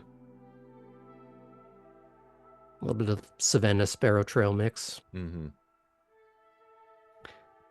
A Ukrainian twist on an old classic. So, eventually, bird does settle along one of your extended fingers, like a little branch. And it does that tentative sort of sidestep shuffle down the finger towards the palm, sort of looking around the room, looking at you, looking at the food, and then doing the loop again, step, repeating, and then eventually, in actual distance, to start pecking.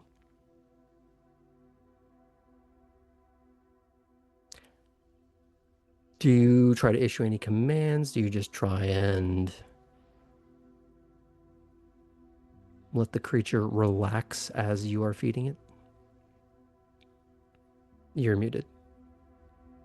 Sorry. Just letting him relax for now.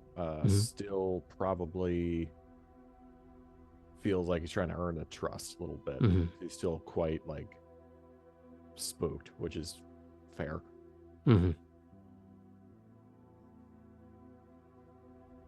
So no, try to like petting it, just letting it feed in peace, just making it very aware that food comes from you. Yeah, he probably pets it. He petted it last time. Okay, but I'm assuming more towards the end of the feed, not like yeah, right in the middle. Okay.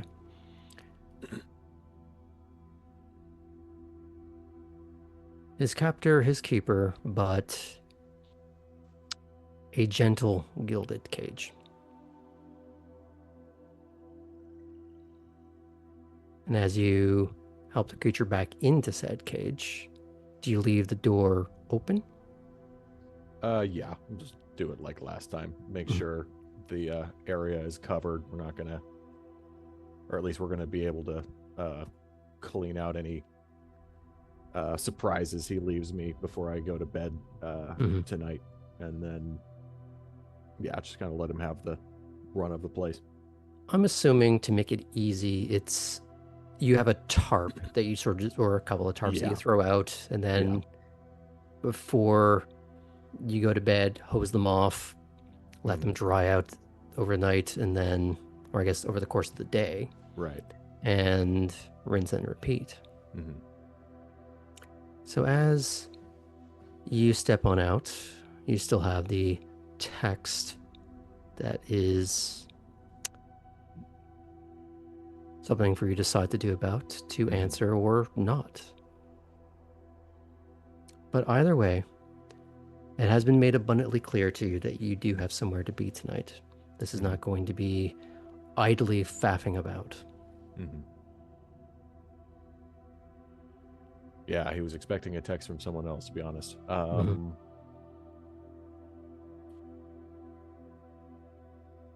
He'll probably say, thanks maybe next time we're both at the house.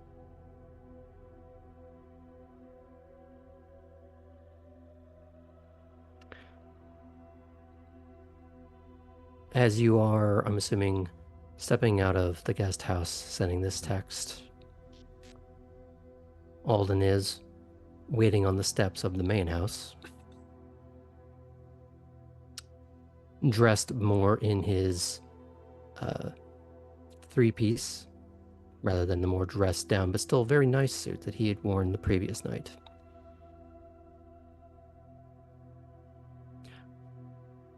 Got everything done that you needed to? He'll nod. Good. Brooks is expecting you at the house. You're going to be very busy tonight.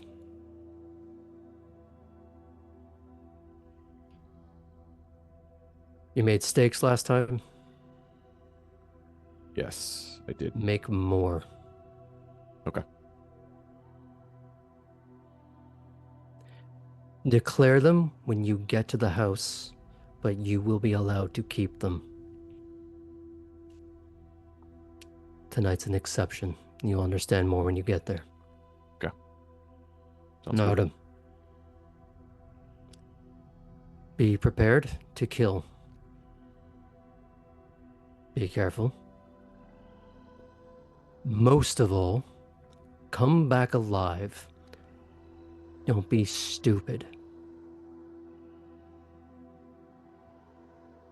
Yeah.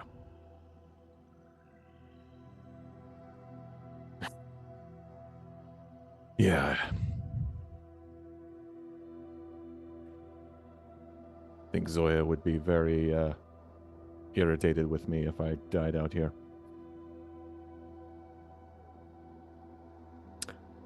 I'm closer, worry more about my irritation. Fair enough. Thanks, boss. I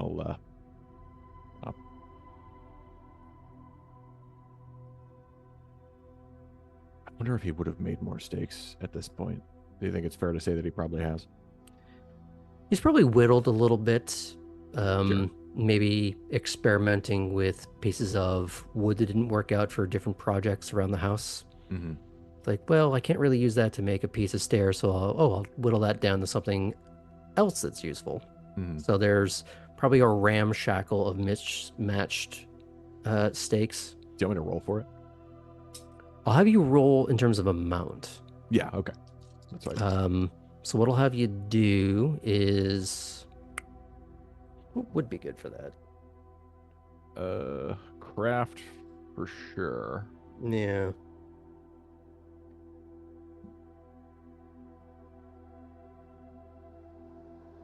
Happy to use any physical skill.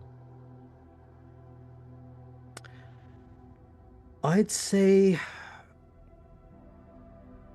dexterity Yeah. for that. Okay. Sounds good to me. And this is not a hard task, so we're going to put this at a 4. Okay. But multiple successes will change things. Mm-hmm. Okay. Well. Okay. No, it's still 2 successes. 2 successes. I'd say based One's on changed a that, lot there. you don't have a lot of them. You maybe got,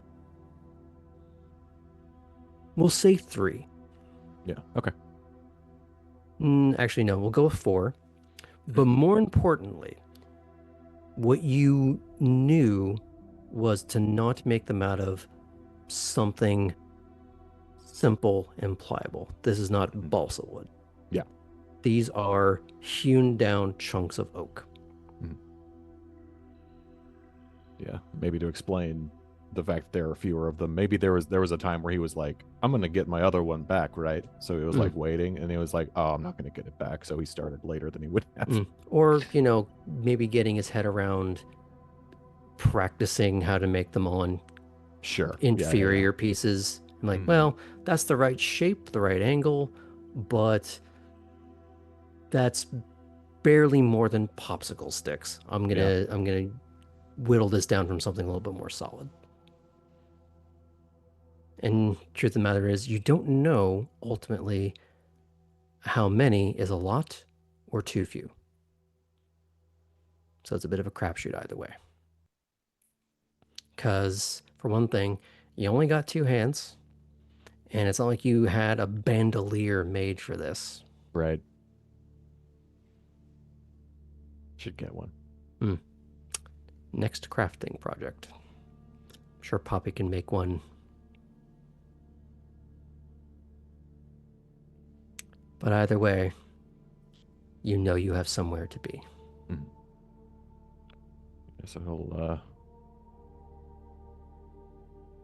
pile his weapons in the car and head over to Wormslow. Okay. I'm going to fade out of there for just a moment, and we're going to start jumping around a bit.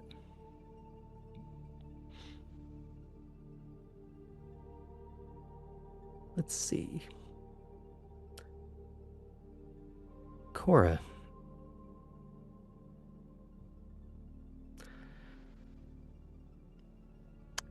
You know that there was a serious conversation called for via the group chat, but your previously established obligations prevented you from showing up at Wormslow with the others. Any subsequent follow-ups via text were met with the tone of, it's bad, and it's an in-person conversation. But you are not to stay suspensefully in the dark for long, as Chris has tagged you in the group chat saying she'll meet you at Wormslow when you are free. She's going to be there tonight. You have noticed, however, someone has been suspiciously silent in the group chat, and any messages sent their way, either in the group or privately, have not only gone unanswered, but there has not even been a read notification.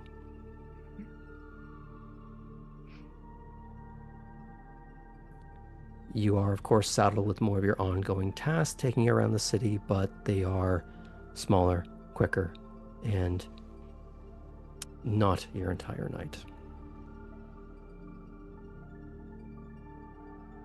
Right.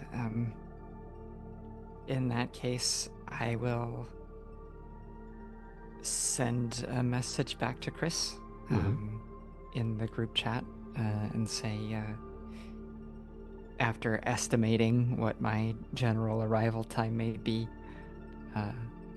I'll tell her I'll meet her there at that time. And Okay. I would say that on this night, I don't know if I'd have it yet, if I'd been able to pick one up. Probably not, it's too early. But I've got at least in my online shopping cart like a hard case for like a yoga mat, and one with like either the zip or like the little like screw top, you know, like a little larger than a map case, is a little bigger width, so that a broadsword hilt would fit in there, and that is how I'm going to be carrying around this weapon, and discreetly, just being a you know, a fashion athletic girly with the yoga mat. So my question to you is, I'd say you could get that pretty early on. You're driving around town getting a few errands done. You could probably pick up something like that somewhere. Perfect. But the question I would have for you is, do you bring it to Elysium? Second question, if you do you declare it? Uh-huh, I do declare. Well, let's see. You know, call it fate or whatever, but, you know, just a couple of nights ago, I was reminded by people that the streets are getting more dangerous, and that I should be protecting myself. So, yeah, I will bring it, and I will declare it. Okay. No attempt at being cute or cheeky at the gate. Is it just all business? Or are you trying to fuck around a little bit? Oh God, don't give me that Given option. given the high alert and high strung nature and the no nonsense attitude of many people, you make your own choice. Mm-hmm. Let's see. I don't think just the conversation coming forward being heavy, potentially, based off of Chris is like, hey, you need to get over here. I don't think still would be enough to totally darken Cora's general sense of fuckery. So I think what she will do is, when asked if she has any weapons to declare originally, she'll just say, just the athletic equipment, and then she will open the case and allow them to take a look. You have caught before, and I'll give you this as a freebie, that you know the last time that you stopped at the gate and opened up the back of the car to do something, everyone was very displeased and very jumpy. Mm-hmm. That anything that is to be declared is, I have this, and they say, go inside, just inside the gate, and we will come have a chat. Mm-hmm. There is no rooting around the car outside the gate. So, knowing that, how do you wish to proceed?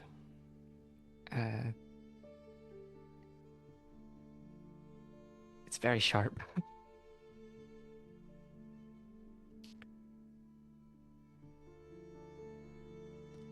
Pull over to the side once you're past the gate. She does so.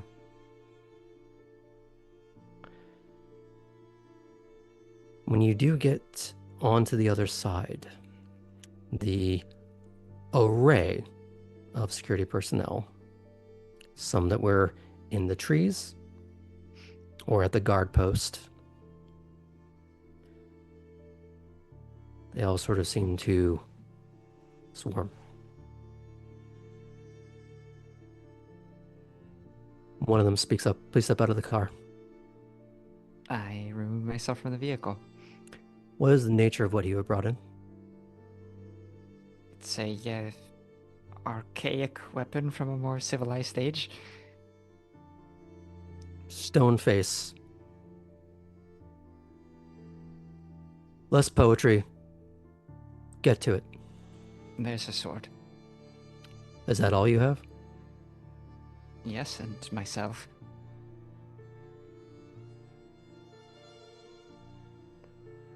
Hand him the keys. I turn over the keys. As this inspection goes on, I refrain from saying, be careful in there, I just had it detailed. But I think it.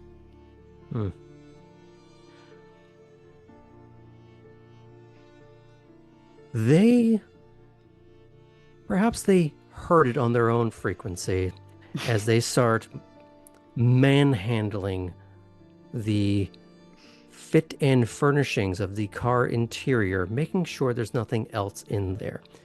And you get the impression, because you've seen this before in your professional life, is that everything was fine until somebody had to get cheeky, and now you're an example. So now they're going to inconvenience you. Even it's as simple as all your mirrors being wrong. Mm-hmm.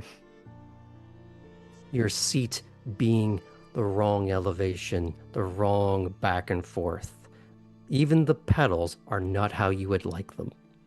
And in a performance car where those can be adjusted, that is immediately noticeable. Mm-hmm. All the vents in the car are just enough askew from where they were. to be bothersome to anyone that has any amount of that kind of OCD. Yep. The little lint brush you might use for it, you can no longer find. Oh, bastards.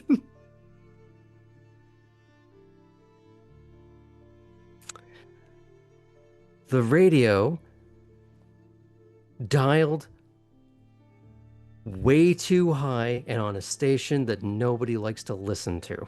Is it like one of the K-God channels? I don't know what that is. All I will say is that it is the worst country you've ever heard.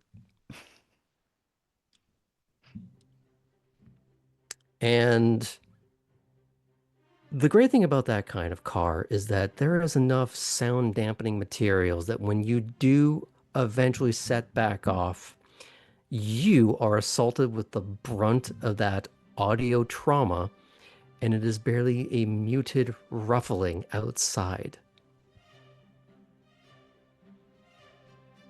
I think And the sword is gone for the obvious reasons. Mm-hmm. It is never explicitly said, but there is an abundant textual subtext of what did you learn as they set you free. Huh. After I'm blasted with the audio of some wonderful yodeling, I'm sure, I go ahead and well, You they have heightened see... senses, don't you? I do, yes. So it's potentially actually damaging. So Cora's a sensitive gal. While you do manage to get the volume off, two things happen. You, on your first trip, when entering Wormslow, had this rolling time lapse of the tree canopy above you, seeing its many seasons, its weather patterns. You're seeing some of that again, except with that dappled double, triple image that one gets when their bell has been rung and they're seeing double, triple, quadruple of an image that doesn't quite want to stay settled. More importantly, and this takes you, the image effect does dissipate quickly enough so you're not going to have an accident. However, other damage has been done that has been obfuscated by the ocular illusion. By the time you have parked the car, you can feel blood, thick, clotted blood of a popped eardrum dripping down the side of your neck. Okay, I'm sure at this point I keep some little wipes or something in the glove compartment. Mm-hmm. So I'll grab that and try to clean up. What you would also notice in that moment is you are now currently deaf in that ear. I'm sure I'm gonna have some wild, equilibrium issues too when I step out of the vehicle. But here's the thing. You are not bound by the confines of mortality. You can heal that, but it's going to cost you. It will. So the question is, do you want to be half deaf going into Elysium when you know you have to have a potentially terrible conversation? Is it worth the expenditure right now? I think at first, Cora's still in that just, fuck, this hurts mode. Mm-hmm. And as she moves to open the door and step out of the car and she goes like, ugh, oh my god, that is when she is going to realize that, okay, wait a second, steady yourself on the open door, and try to focus on healing herself before she proceeds. What I will say is look at your sheet and take off 1 point of blood. I will do that.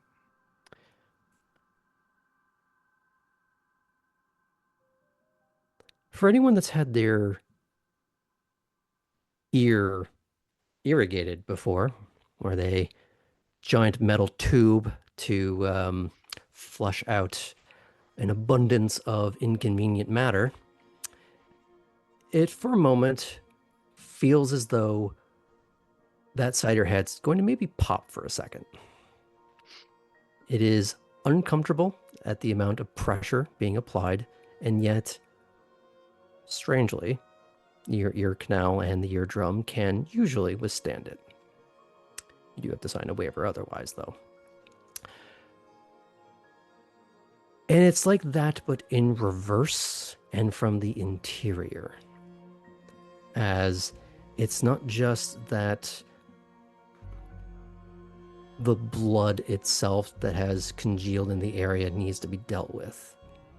It's the reknitting of the drum, and as I believe have discussed before, the snail on the inside going back into its shell so that it can whisper secrets to you.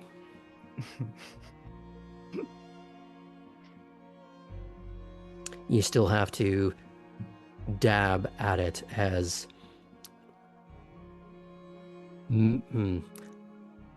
ruddy surplus to requirement matter is pushed back out.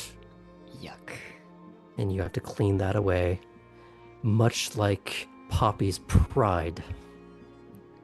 I'm hoping that I grabbed the little wet wipes for cleaning myself up in these situations and not the armor all wipes.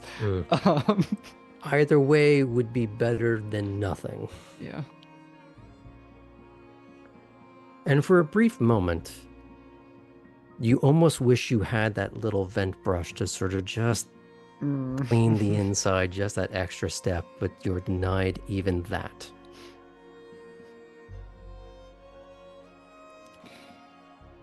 Now that that detour is over with, Indeed. you head on inside. And for the sake of brevity, we're going to assume no further mishaps happen at the door with Bruce and Bruno. No, I'm not gonna fuck with those guys.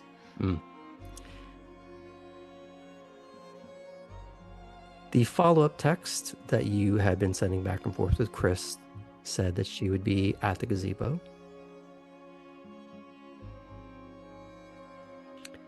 Because I think a place of familiarity would be good for all involved. Yeah. You, of course, see Atherton as you walk through the house, and he does nod in your direction. But seeing that Give you a are small already wave to him. Yeah, but seeing that you are already on a path, he does not try to curtail it. If you were looking lost or trying to find direction about where to go or who to talk to, you would have interceded. But you clearly have somewhere to be. Heading through the house, then out through the back.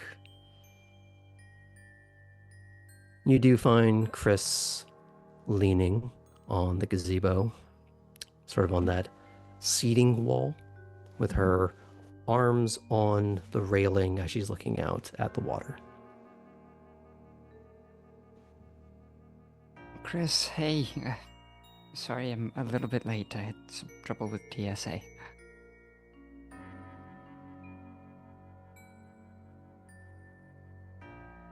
Oh, Tabby's not even here. Never mind. Listen, and she will turn around, but she boosts herself up to sit on the railing with her back to the water. You should probably sit down. I will go ahead and get myself leaned up, kind of similarly to her, mirroring. So we have to turn to look at each other, but yeah, she's probably leaned up against the vertical post so that she can more comfortably turn towards you. But yeah, perfect. Okay, I'm just gonna come out and say it.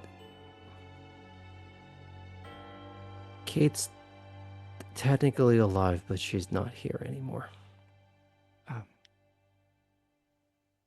Um, I'm sorry. What?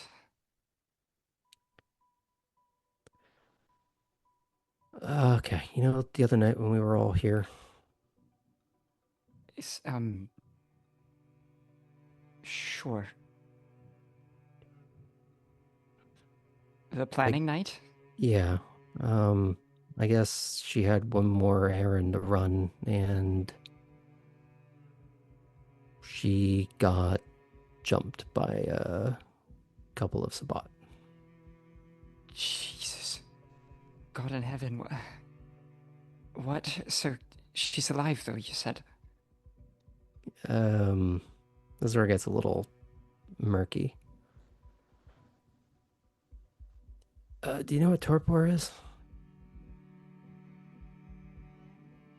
Have we discussed that?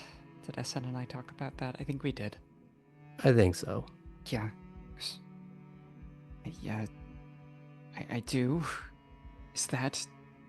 She's in a coma, essentially. Yeah, Oh my god. yeah, it's one of those things where if they don't wake back up soon, it's kind of a longer thing. Well, it's only been a few days. Is she here with the prince? Can we go see her? Have you seen her? They sent her back to her sire.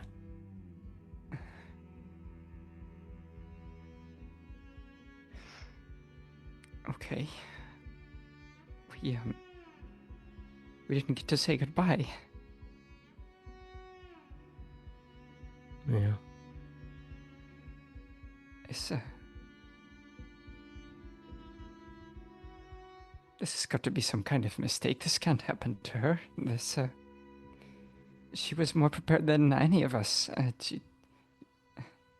She had aspirations, you know. She was in control of everything, you know.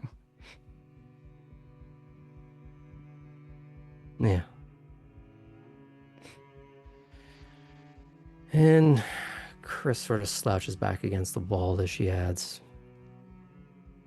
you know, one thing I've learned is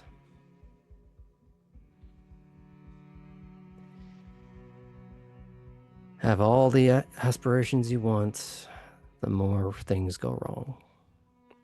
It's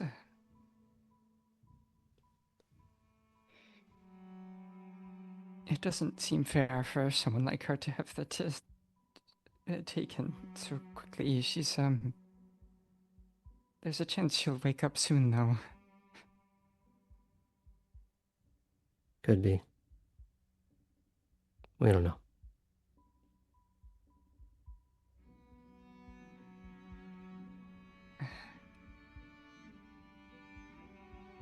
Chris, what are we supposed to do without her?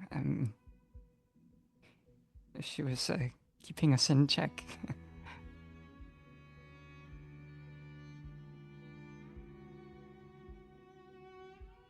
And that's when she's going to shuffle across the railing so that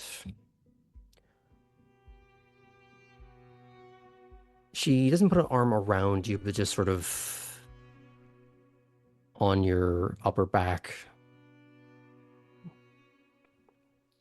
And for a moment, it kind of feels like she's patting it, but for the most part, it stays still.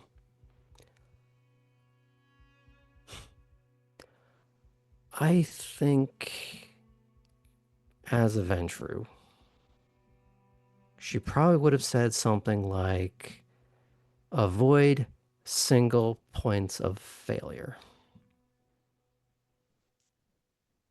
She can't be the only one that's kind of keeping a level head. We didn't think of her like that, though. She was our friend.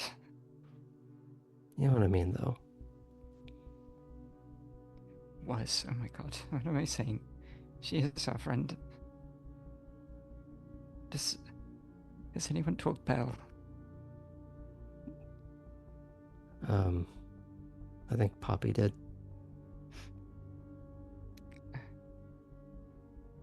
Cora's gonna take that same wipe from earlier out and dab at her eyes.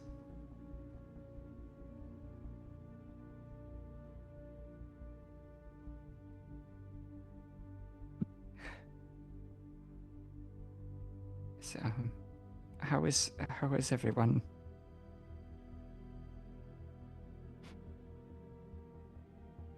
How are you?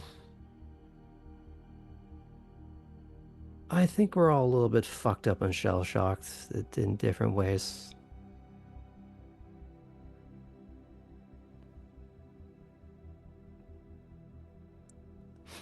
I've been a little more numb, I guess. Yeah. It's been kind of a fucked up couple of nights. God. I was just making jokes.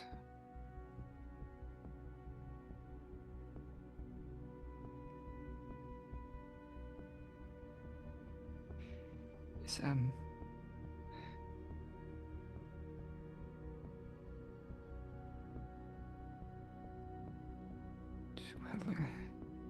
we can't assume the worst. She's tough. Give it a few days, maybe some. She'll probably need some time after she wakes up to be there in DC and sort of take it all in, and then we'll see her back here again, I'm sure.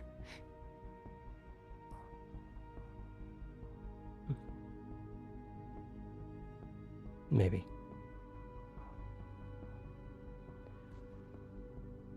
But I think she would say, let's maybe not focus on what might happen and let's focus on what's here. Sure.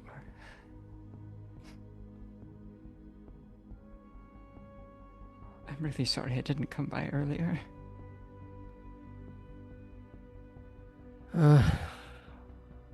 She kind of just shrugs. I think we're all just having our own shitty night anyways, so 6 of one, half a dozen of the other.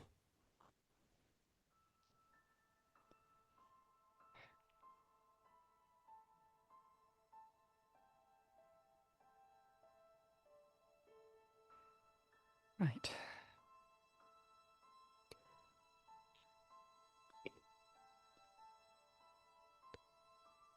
Well, I gotta ask a question now. Sure. What? Shoot. Anything.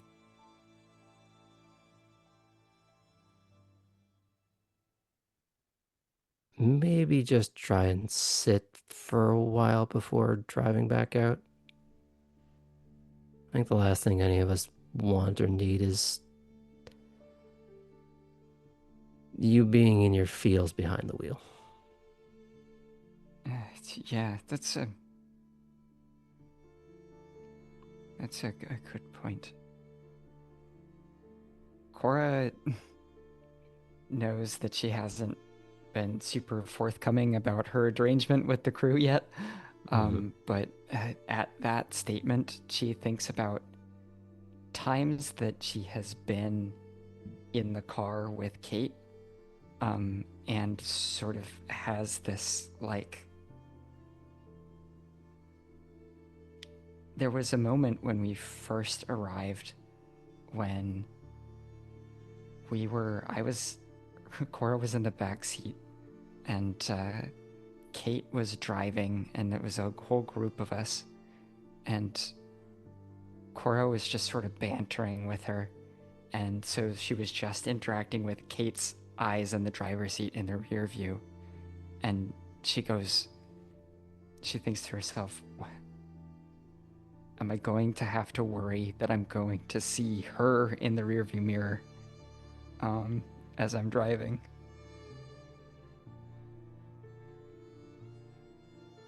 Well, I think on that poignant bit of uncertainty is a good time to fade out. No, just a quick check-in. That was a little bit of a heavy scene for everybody. How's everyone doing from that? Tearing up, but doing well. Okay. Let's go back a little bit. I think we need a bit of a quick tone shift, so... Poppy. Oh, hi. Oh, hi. Now, some of your other potential plans of I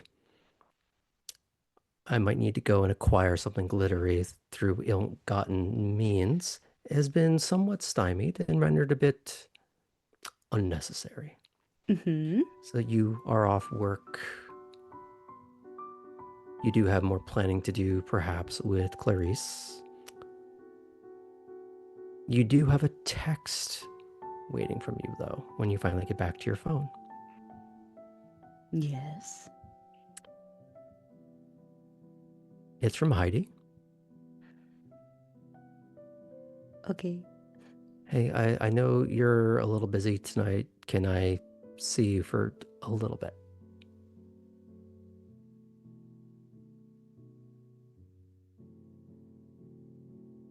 Poppy thinks about this to-do list in her mind, and then in her mind's eye, the chibi version of her just scrawls in Heidi, and she will go ahead and text back. Sure, just for a moment. I'm running a bunch of random errands. Okay. She just says, come on down to the dorms. Poppy will just like the text. Mm-hmm. Are you still wearing work clothes? Did you get changed?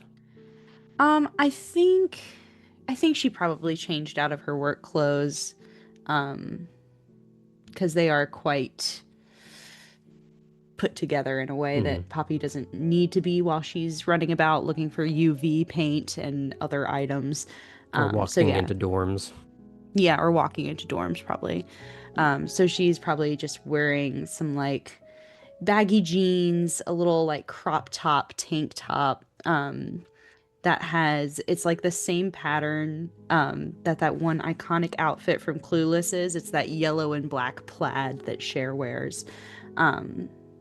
Yeah, and a big old bag that she has her clothes and shoes stowed in. And I'm assuming you know how to stash a little gift box of the sapphire necklace so that it can't be easily seen, noticed, or stolen. Yes. It's in an inner pocket and zipped in. Mm-hmm. Got it. So you're keeping it on your person then? Yes. Okay. As you head on through that particular dorm building, you know exactly where you're going. You do see a few people milling around. You do even see... Oh, what was his name? The Chef Spaghetti-O Boy guy. Howdy. Yep. Chef Just Boy hanging out with a few Howdy. people in one of the common rooms. He sees you. He just sort of waves, but he doesn't try and get your attention more than that. He's just like, oh, hey, there's that person. She'll throw up a peace sign and keep going. Hey, and then Not it kind of beating the just fades millennial off. allegations. Yes. Mm-hmm. And as you knock on the door, I guess she's Gen Z. Sorry, continue. Which I'm not sure what Heidi would be. Would that be Alpha? Maybe? That doesn't matter.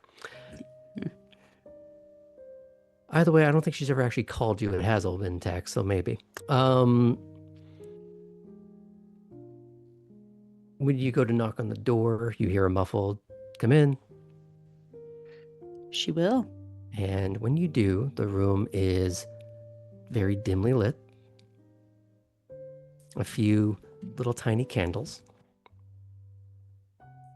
But more importantly, there are a tiny amount of candles in Not quite a cake, not quite a cupcake. A little bit of icing to, I believe the outer crust gives that impression of dappled color of a funfetti cake.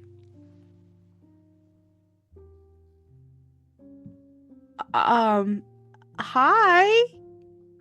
What is this? Well, you're being weird about your birthday, and I decided to make it weirder.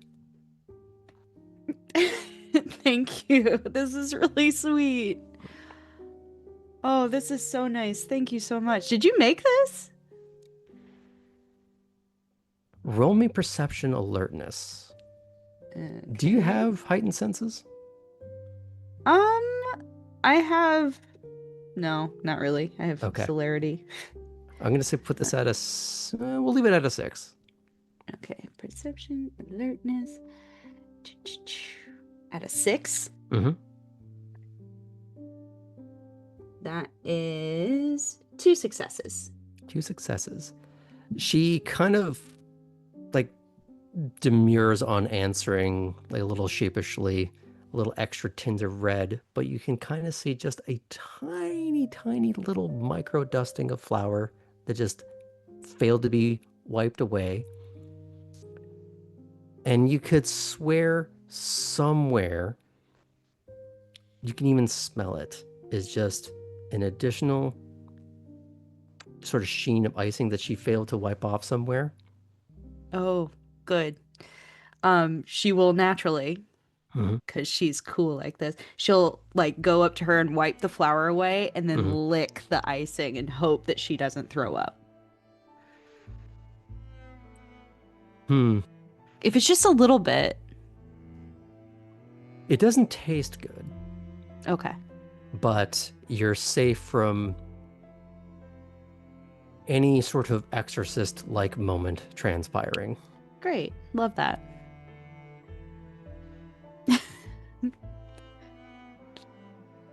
But she sort of giggles as you sit down, and you do see that there is something wrapped. And it looks as though it is wide and flat. Just a big flat rectangle. Now, is this for me too? Maybe, but you're supposed to blow this out first. But pull out the what? What'd you say? I'm sorry. Blow out. I'm so sorry. I heard pull out the. Yes, I can blow out the candles. Suddenly, Nico, in a different part of the city, is just going, I feel as though my powers are needed. No.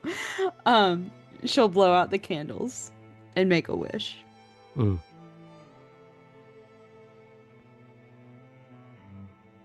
And she does have a couple of styrofoam plates set aside and some cheap plastic utensils.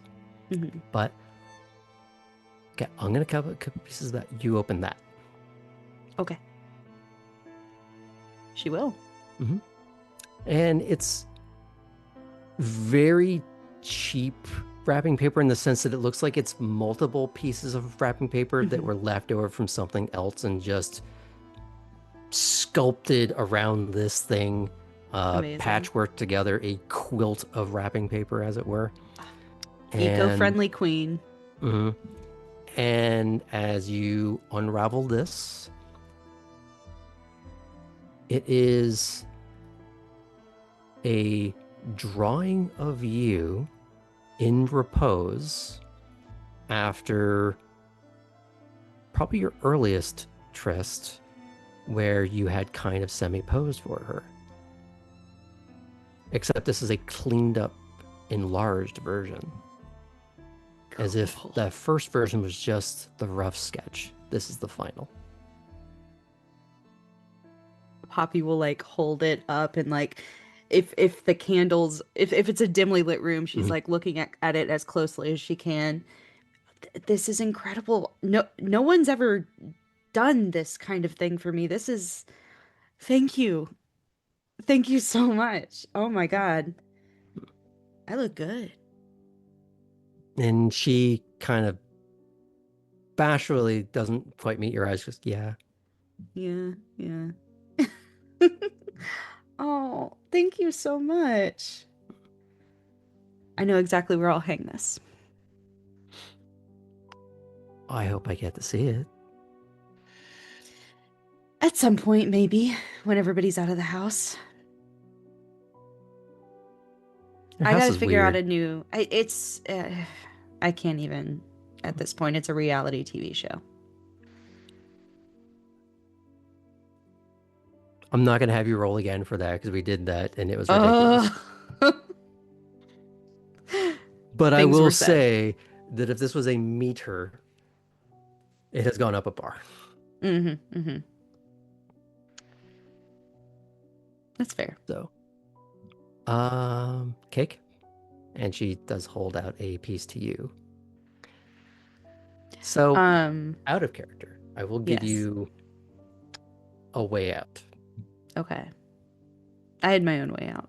Okay, do you want to tell me that first, and then we'll see how this works? Well, easy diversion of sudden gay sex. Sudden? Suddenly.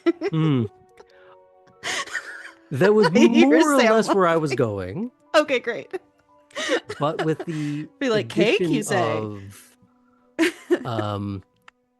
the vampiric kiss to further enhance the post-coital fugue state. Yes. Where something was eaten. Was it cake? Who's to say? But either way, you could abscond with the cake and later throw it out somewhere else, so it's not in her immediate vicinity, and she's wondering, why didn't she eat the cake? Yes, that was what I was thinking as well. Now, the question I would have for you is how far off campus you go before you do that. I'll like, bring do you it do just outside her room. Or... Happy birthday to the ground. Yeah. Do you just go out and offer it to Chef Boy Howdy? I mean, the stoners would like it. Yeah. But she would maybe know about it because she's around. She'll take it with her, like, to her car, and dispose of it, like, far away, where no Suddenly, one can hear somewhere it in a scream. sewer, there's just Alice coming back into the Warrens with a soggy upside down cake. Yes, Ellie, look what I found. Put it in the blender. Yes, incredible. Now put your hand in. So, is there anything else you'd like to add to that little interlude? Would I take a blood from her? Oh, I guess we're not really doing that since this is a montage. Well, we can say that you had a feed. Okay. Just one, I think. As a treat. I think in that instance, it's a treat for both of you. Yes. Is there anything else? No, I think she'll hang out and chat and for a little bit, but then she will need to head out because she has some other things to do. Well, I feel like she's done quite a bit there. Is it all right if I fade out from that? Absolutely. Thank you. Allie. Are we ready? For, I'm sure, a happy, good time had by all. I mean, I was, and then you said it, and now I'm not. Good. Now, you have a couple of things that you wanted to do. One of them was slightly impressed upon you as an option. You had wanted to talk to Fitz about some traps, how they work, maybe a little bit of animalism. There are a couple of other people you could talk to about animalism if you were feeling more intrepid. One being Orson, considering the perhaps unsettling alive nature of his little menagerie. Or if you were feeling over the moon ambitious and maybe elementally hubristic, you could ask Amon. Oh, the face change.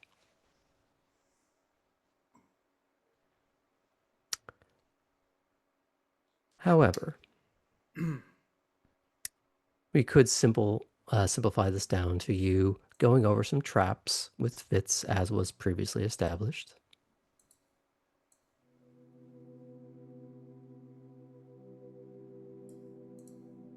But you know you do have a looming appointment not long after that.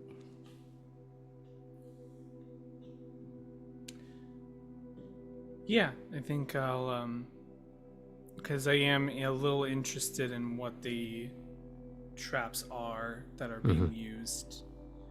And I'm kind of interested in seeing how that... First of all, I think part of it is I'm looking at what is the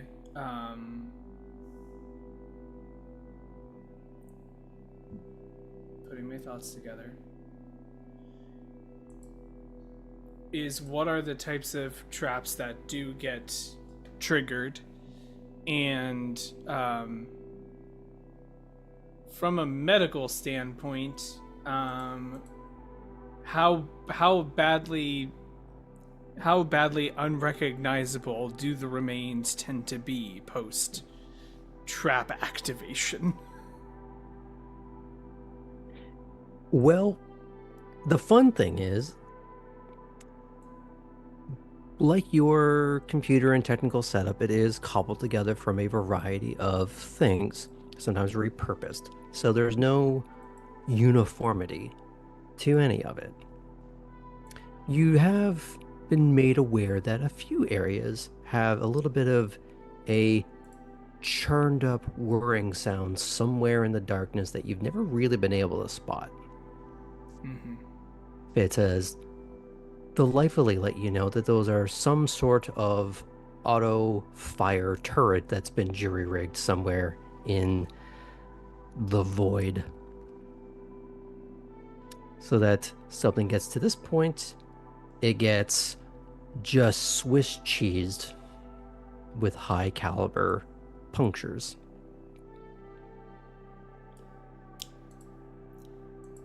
I think one of the questions that I put forward is, because obviously, you know, there are some instances where whatever is being destroyed would be unrecognizable as a body anyway. But for any that isn't recognizable, that is recognizable as a body, like say something that has been turned to Swiss cheese,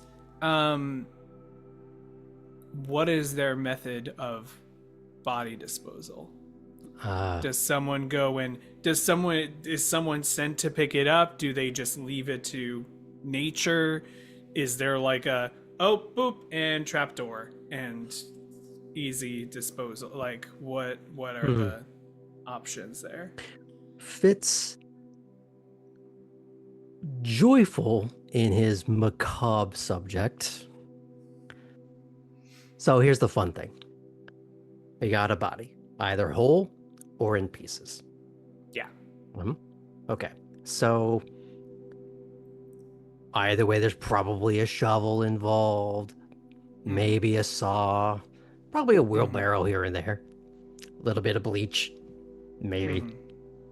But you've been to Orson's, right? Yeah. Well, someone's got to feed that.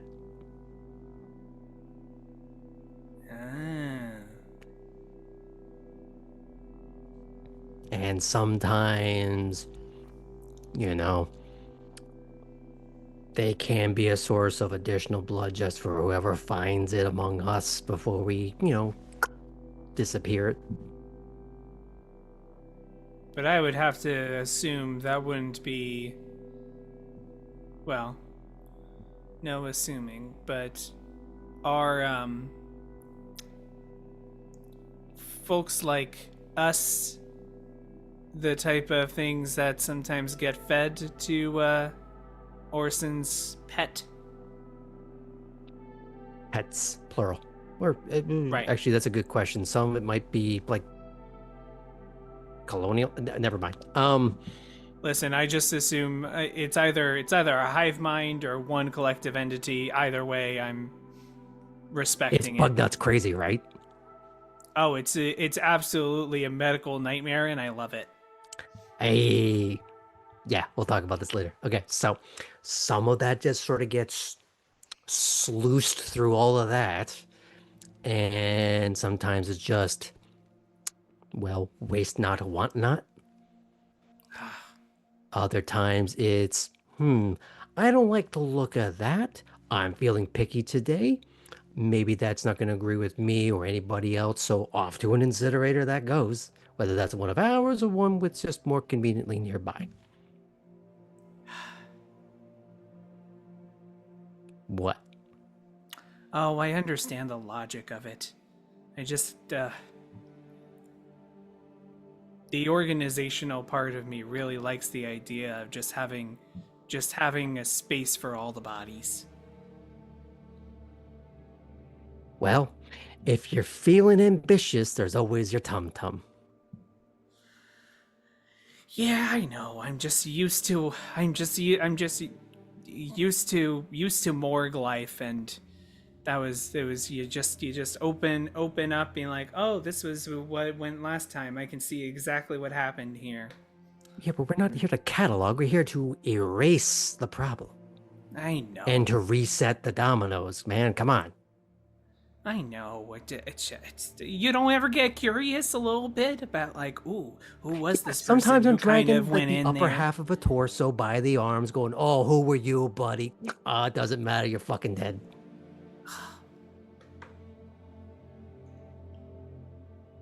Dead Tods tell no tales.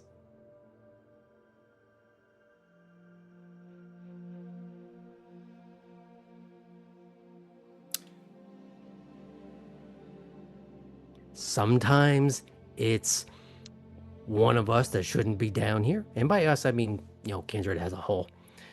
And sometimes it's just one dipshit city worker who's off his map, radio's not working, trips the wrong trap, oops, all jello.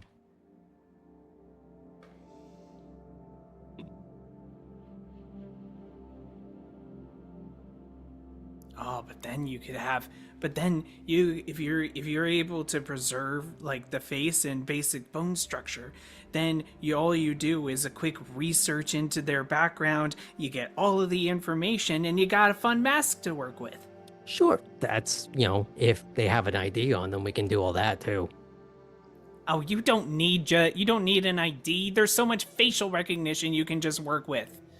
I mean, You can find the ID if there's online a anywhere. face, I'm assuming yeah. this is like a really gross amount of sorkening through like a showroom floor of awful implements. There's like a thing that it's like Ellie's like describing how you can like restructure the basic of the face even by like bone fragments. Yeah, see, I've seen those like National Geographic specials on King Tut and them putting the face back together with an MRI, and I don't think that's how he looked. I think they fucked up. Yeah, you probably also think it was all aliens, right? No, it probably has more to do with the fucking Setites, really. Oh, right, man. Conspiracies used to be a lot more fun when you didn't really know everything.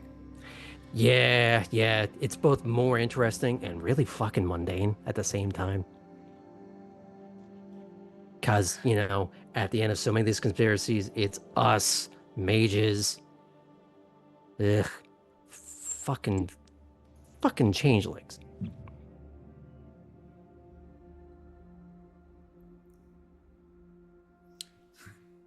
Did you ever watch The X-Files?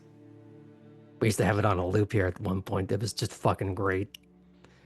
We should probably do it. Alice really likes that episode with, what you call it, the fluke worm? Of course she does. And He wanted to as get one they, and call it Randy. I don't know why. oh God. And at that point, as they're like walking off, Ellie starts describing the newest contraption, the Furby blender that Yeah. that Alice has found. So as we fade out of that particular vignette, we can fade back into the next one for you. You get a ping from Baxter.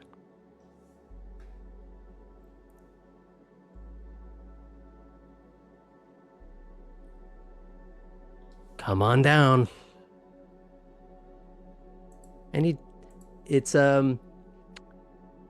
near the main entrance of the Warrens themselves. The actual sort of vaulted entrance that leads into the actual sewers and storm drains and everything else of the underground. I'll text back.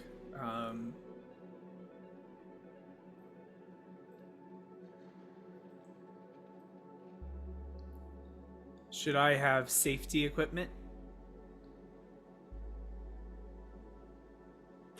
He sends back, if by safety you mean safety, and the second one is in quotations. Yes. You just get back a thumbs up. Great. So Ellie will bring their gun. Bring their gun, and also probably bring. Actually, may bring a couple of tracking chips, just to be safe. And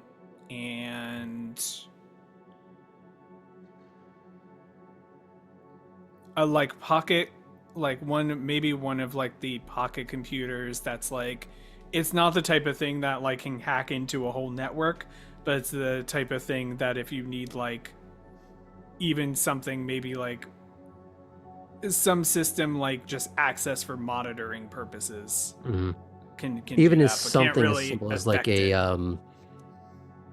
voltmeter or something, yeah, just to see if this is active or not. Just a couple of exactly. really handy tools that way. Easily done.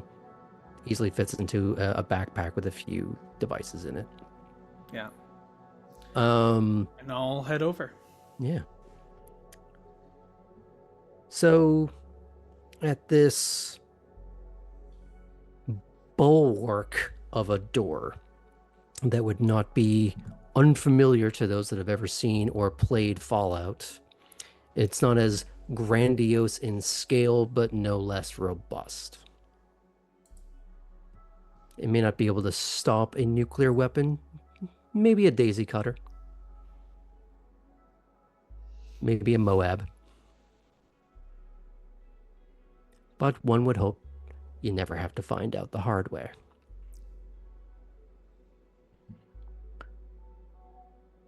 But as the door sort of slivers open with a wheezing, groaning, metallic stone creak to it, you are able to get through, and you see a cadre of individuals, some of which you recognize, some of which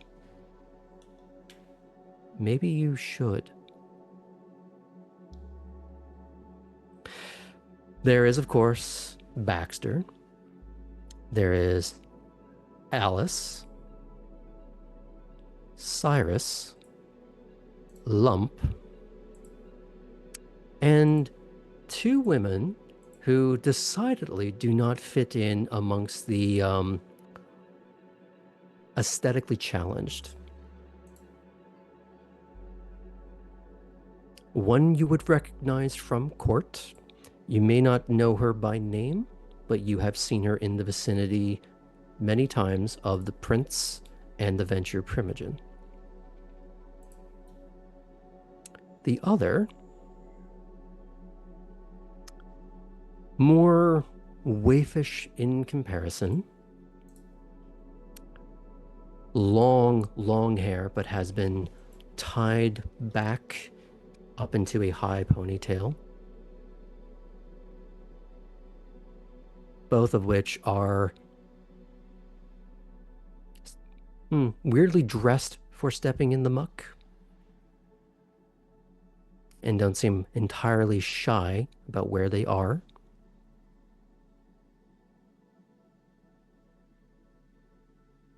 Baxter is, of course, in the midst of point. Okay, you two, don't step there, don't step there, don't step on that one. Not only will it kill you, it will hurt the entire time you're dying. So like the good book says, don't do what Donnie don't does.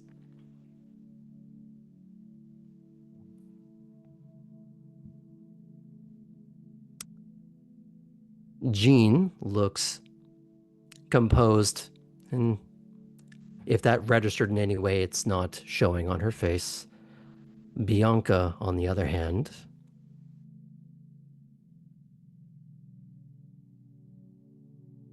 of the Tremere Regent when you saw them at the art show you were invited to when you were wearing a false face.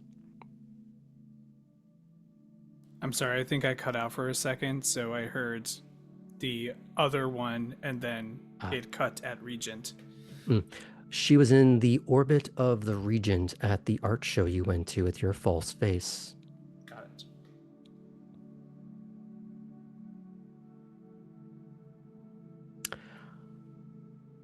But of course, looming over all of them is Cyrus, who eyes are narrowed in your direction but quickly loses interest. Lump gives a little shaky wave.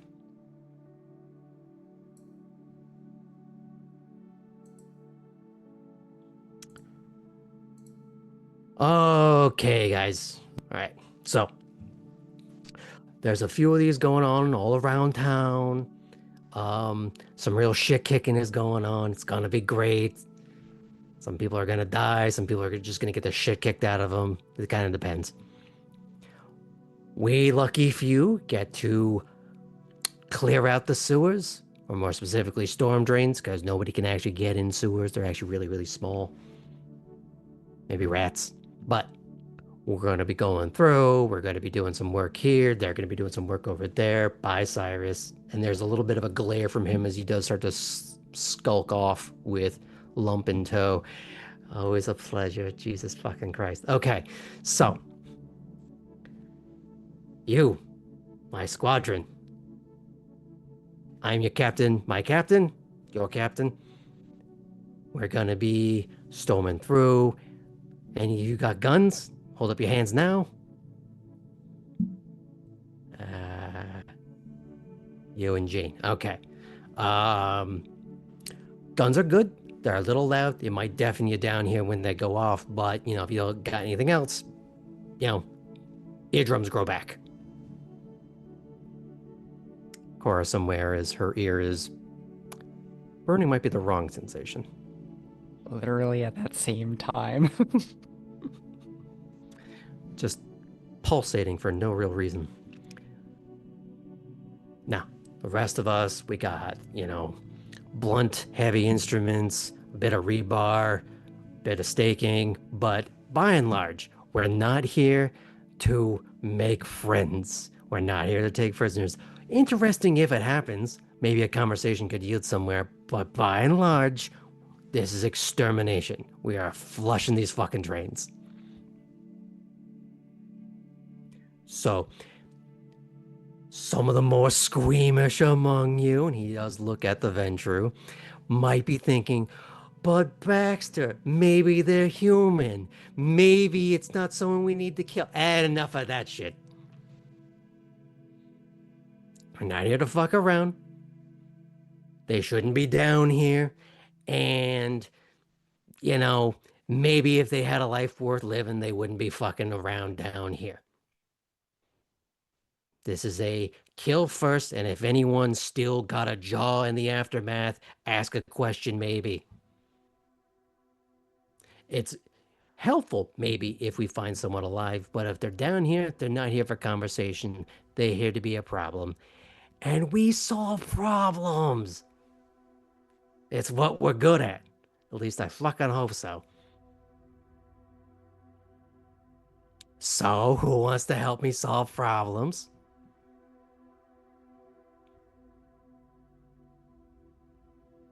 The gusto is appreciated, kiddo. All right, let's go.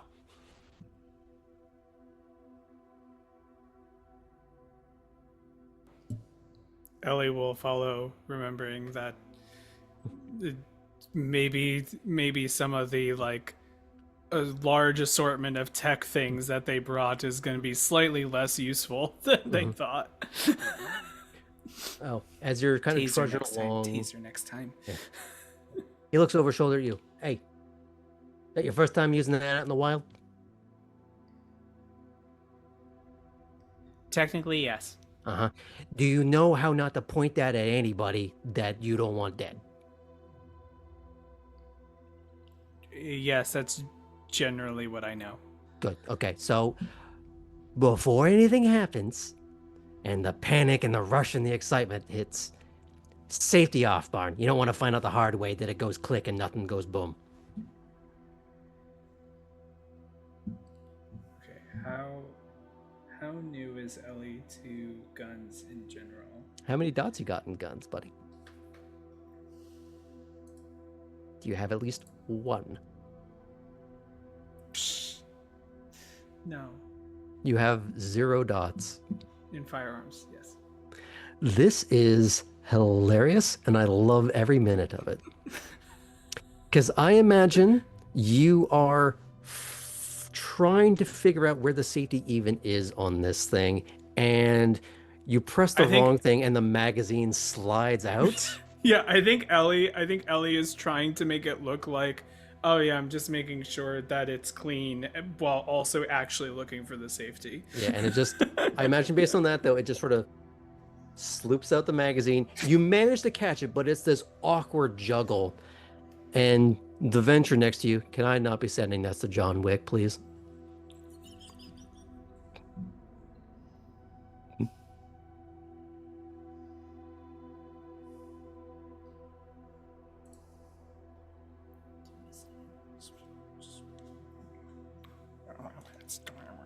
Meanwhile, she is checking her. It's more of a sort of subcompact submachine gun. So it's more modern. It's not a MP7, but an MP5, smaller form factor, but enough to be getting the job done when you have the right ammunition in it and at close range. Are you still out of character? Are you struggling with the weapon still at this point, or have you kind of figured it out? I think I've kind of figured it out. Mm. And I'm also like, I figured out with their safety on. I keep the safety on for now, mostly so I get used to my extra long fingers being around the trigger, and pointing down the whole time to make sure that nothing happens. And then once I feel confident in that, I turn the safety off. Okay. What I will say is that this is a 2-night excursion. The sewers and the storm drains and everything else is a massive labyrinth underground. It is its own traffic, its own flow. It is a sprawling network of tunnel and detritus. Strangely, it's not all putrescence. It's a lot of what smells like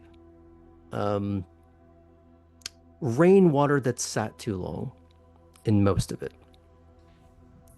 Baxter will point out to you specifically, because you're more of a newcomer, how these are mostly for the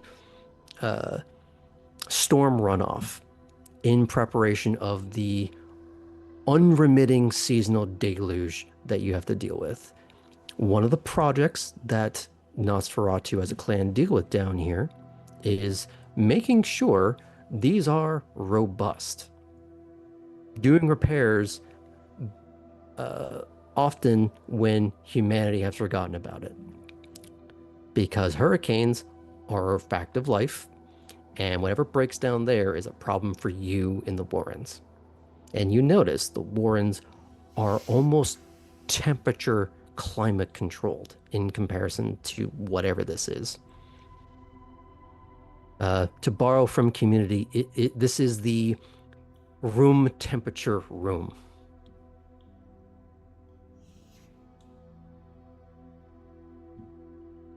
So as you were going along, some poor hapless individuals are found already in the occasional traps.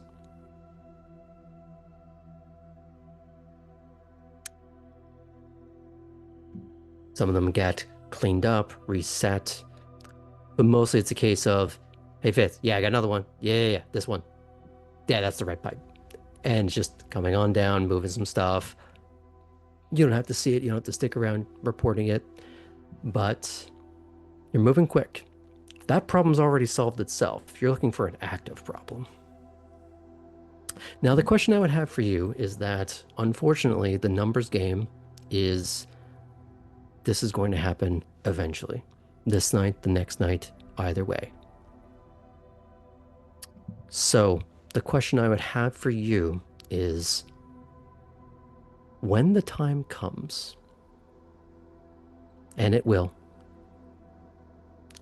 how do you act? Do you act?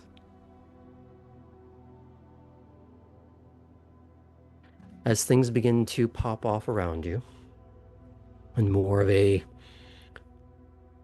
sort of 4-point intersection of storm drains where there's a lot of room to move around.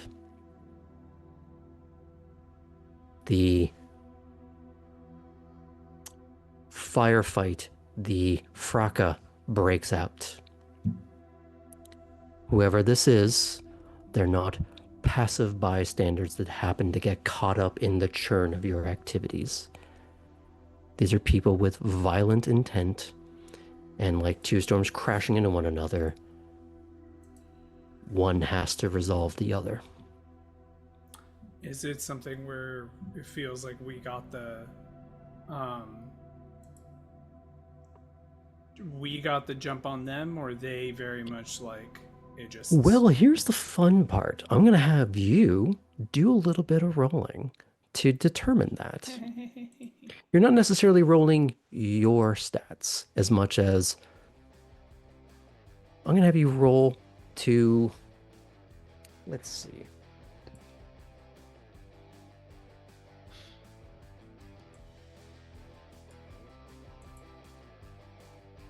Let's go with stealth or survival, whichever, and these aren't necessarily your dice. I want you to decide a dice pool based on who you have around you.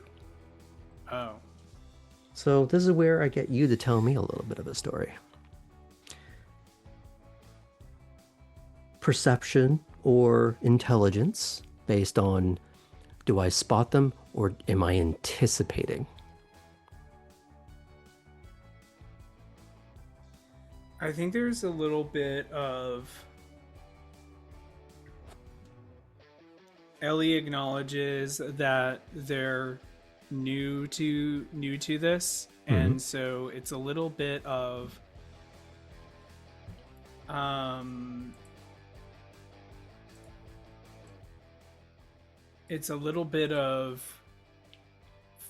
following the people that they think know what they're doing. So obviously Baxter, also keeping an eye on Jean for how she decide, like where she decides to be aiming at certain times, if she has her weapon at the ready or if it's just always down.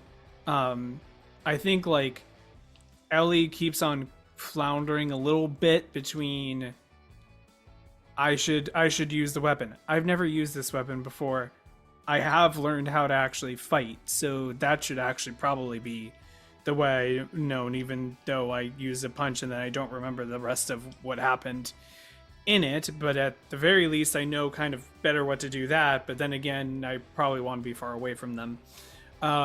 So all that's going through the head, and I think the first thing that happens if a fight breaks out is Ellie is first going to use what they're good at, which is immediately go into the shadows and look for an opening for someone who's not paying attention to go into their path so that they can grab them and either slam them against the wall or drown them in the sewage.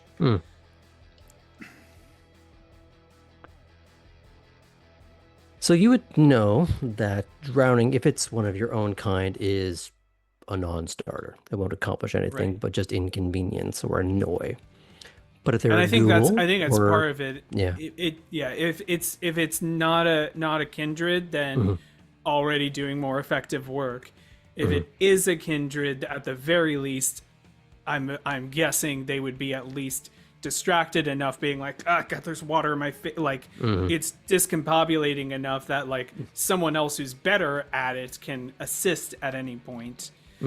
So I can like shout for assistance taking care of them, or even they're down and then I have like, it's a little bit like shooting fish in a barrel because they're on the ground and I have time to take out a weapon. So based on that, we'll sort of eschew the previous attempt at a roll. I'd say the tactical situation is that this is Baxter's ground, and Alice is along with you all as well. You think that she would know exactly how and where to navigate. And you've seen her do the little sing-songy thing, sit in the chair with her little teddy bear.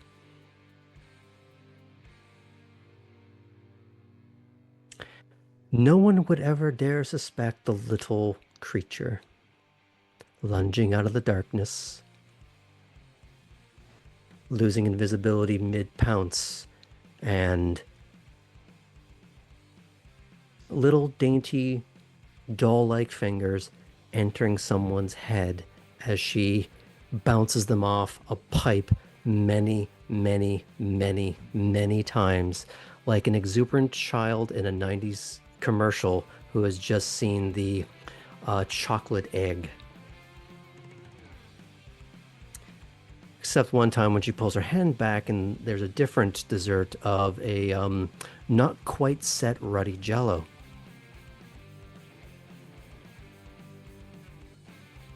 Gunfire erupts. The occasional guttural scream all around you, a little bit of smoke beginning to fill the room, but none of you have to breathe. It is acrid. You can feel the burning in your nostrils and in your lungs. It does get a little hazy, but through it all, there's just a little bit of maybe too gleeful, giddy giggling coming out of Baxter, a man who enjoys his work. I'm going to have you roll for this attempt at a takedown. And this will be strength and brawl at just a 6. And if you have any potence to add to that, now would be the time. I'm gonna do a couple things. I'm gonna use potence to add 1 die. I'm gonna use a blood to add another die. And I'm gonna use a willpower to guarantee 1 success. This is your bonus willpower for the evening. Right, I did purchase. I did go with your other option where I did purchase a permanent willpower with XP. So I already deducted that. So how many dice are you rolling right now? 4. I wish you luck. 6, you said?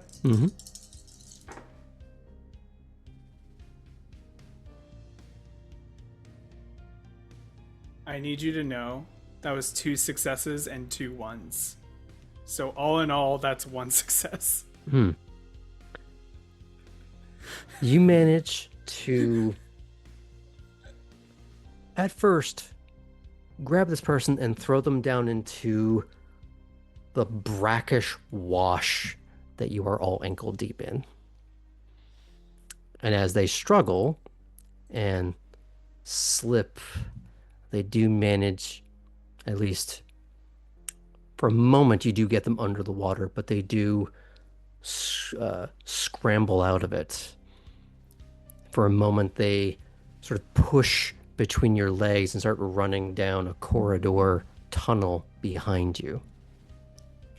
And trying to run away? Trying to run away. Is that tunnel towards where we came from?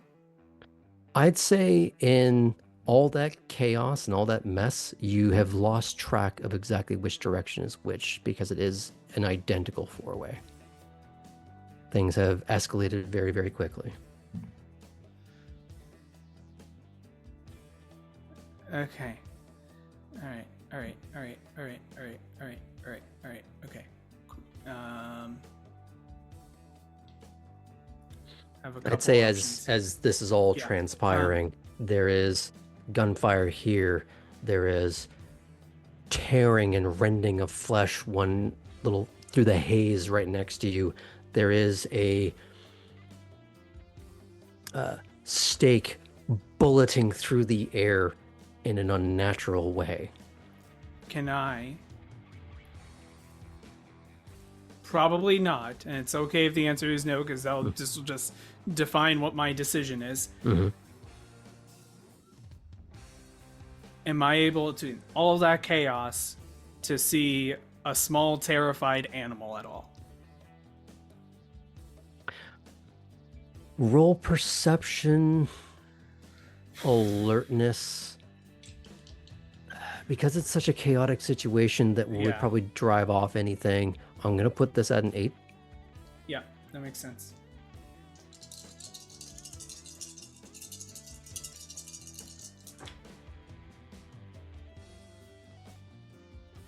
No, that's a botch.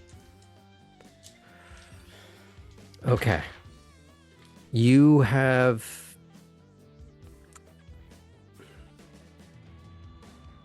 in the midst of trying to find a creature for your devious little purpose, you have lost sight of your target.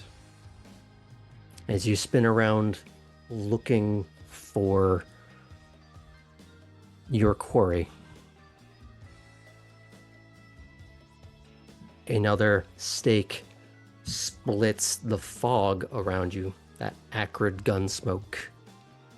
A trailing billow sails down that tunnel at an impossible speed, at just absolute Mach fuck.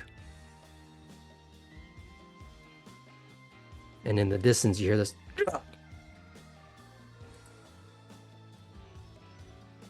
But it has missed slightly true of its target, as it did not hit the heart, and they are beginning to trudge along.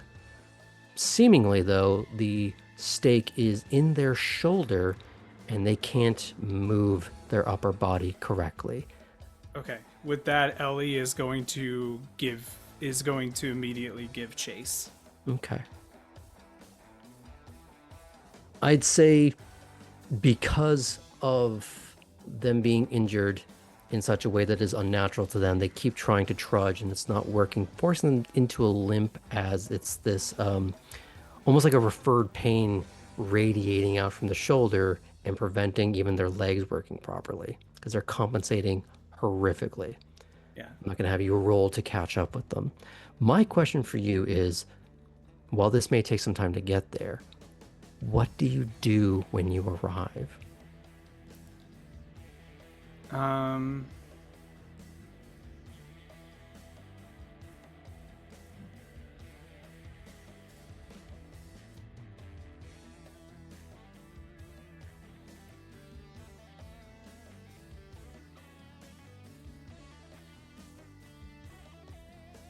Oof.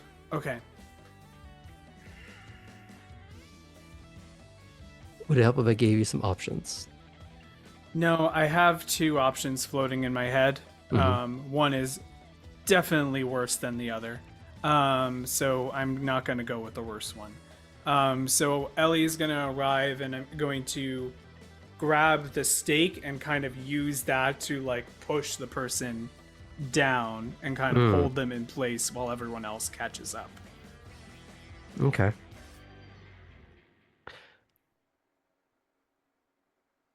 So I'm going to have you roll brawl and strength with your potence, and you don't have to spend more blood because that lasts the whole scene. Great. This is going to be, because of the previous botch, and because this is a small but moving target, I am going to put this at an 8. Great. I am going to use a willpower for this as well. Okay. Be having them counter roll.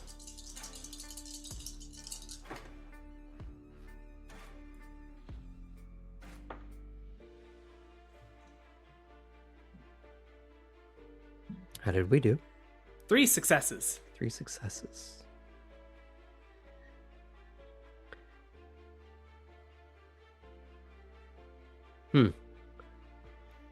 They matched with a 10, which I will not be re-rolling because I want to keep this interesting. This is now when you see the totality of their inhumanity as they turn this discolored face, this sort of desaturated purple, bared fangs over skin pulled way too tight, and malformed gangrel-like claws that you have seen spring to life more fully formed in an instant out of Chris, either scared or back against the wall. They were out, they were primed, they were perfect. These are almost wrong, twisted and gnarled, both undershaped and overshaped. But one would have to assume just as, if not more, dangerous. So, you've had a turn. They're going to take a little swipe.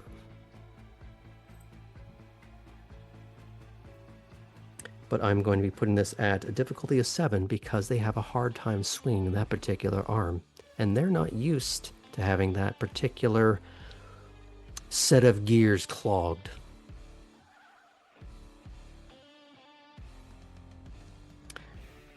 My question for you is, you have 2 options. You can either be trying to dodge, or you can be trying to fight back.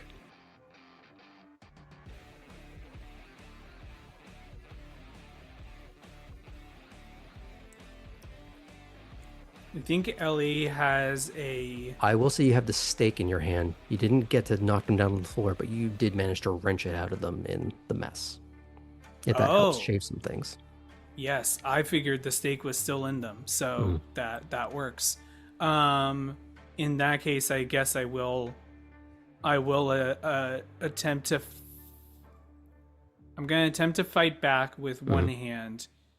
On the other, I am going to take out one of my tracking chips. Okay. I will say this is going to split your dice pool if you're trying to do 2 things at once. Okay, for right now, I will fight back. Okay. It's not that you can't do it, it's just going to change the math quite a bit. Well, let's see. Would I be splitting if I'm dodging and trying to get one of the trackers out, as opposed to fighting back? No matter what you're doing, you're going to be splitting the dice pool in half. Okay. If you're trying to do 2 things at the same time. I'll just fight back then. You'll just fight back. Okay. So again, we'll be doing Dex and melee. to hit. Because you're wielding an object. So it's dexterity to hit something. I have no dots in melee. So that will be at a... Ooh, because of the combat situation, and it is a small object that you were trying to hit, it would be a 9. Does my used blood increase dex as well? You can do that. Great. Should I use willpower now? What I'll say to make this easier is that when you increase your physicals, it's sort of like a blanket, not just one. Yeah, that's what Just I for- figured, but yeah. I was just confirming. And you spent 2 to increase that? Or just 1? I had spent 1. Okay. I think you can do 2. That might... Does it say how many you can spend? There was something about blood per turn, and I don't remember where I put that. It's at the bottom of your blood pool. I can only use 1 blood per turn. Okay. So that's probably your generational maximum. Yeah. All right. Cool. That's gonna be fine. What is it at? It is a DC of 9 if you're going to actually be doing staking. Okay. Because it's a small object and he's moving. Yeah, small object and he's moving, and I'm not good at it.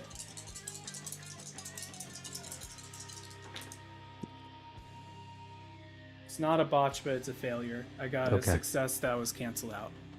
Okay. I'd say you got 2 successes. There's a horrific scrape down your non-dominant arm as you're trying to scrape into him with the stake, but instead of implanting it in him, you just carve this wicked, awful canyon down the center of their sternum. You can actually see exposed bone. Your left arm for the moment is useless. Okay. I am going to...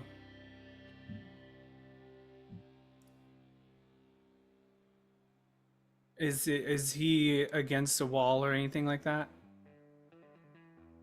Yeah, I'd say so. In more ways than one. Okay. And you do start to hear some footsteps rushing down your way, sloshing about. So what I'm going to try to do is I'm going to try to use my force, not using the stake, but it's kind of trying to pin him against the wall with my own body, so that he stays in one place, so that next time I can use the stake on him. Okay. I'm just going to have you roll a, dex, not dex. I think because of proximity, I'm not going to really have you roll the hit. It's going to be just your strength, because you're basically just sort of in close proximity trying to basically body check and pin him. All right. So you're going to do strength and brawl. So you get to add your I'll use potence. Potence, yeah. And I am going to use a willpower for this because I feel this is desperate enough. Sorry, what was it at? I didn't check. It's just a 6. That's 5 successes. Hey.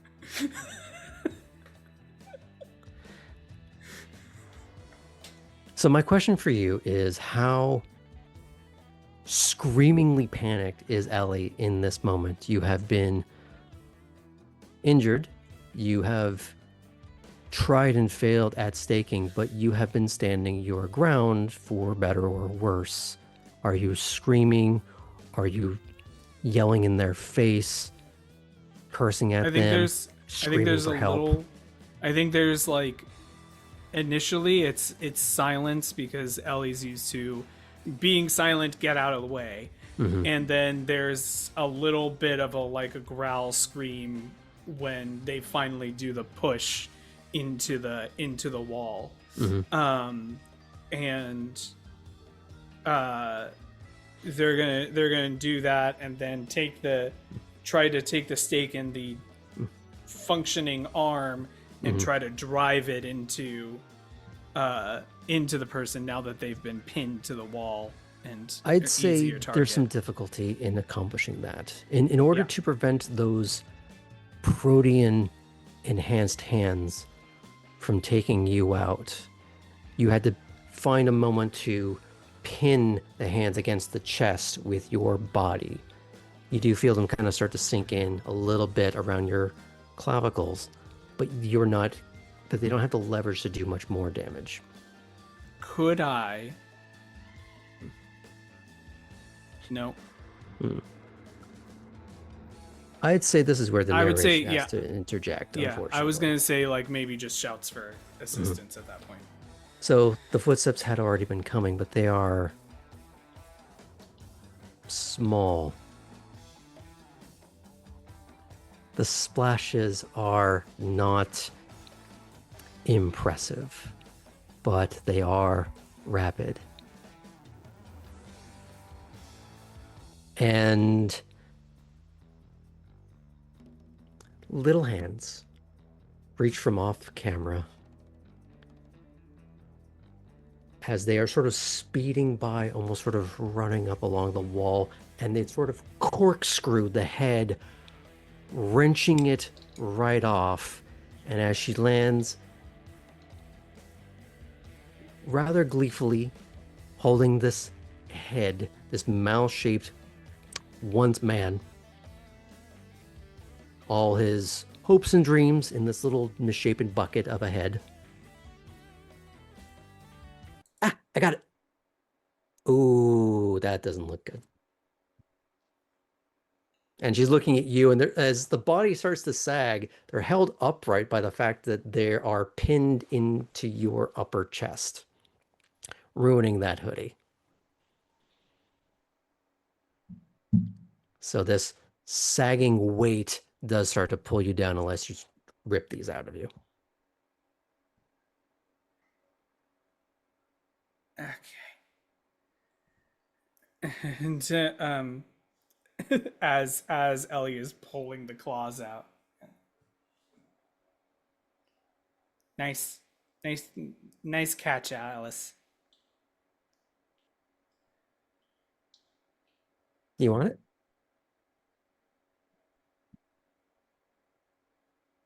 You know what?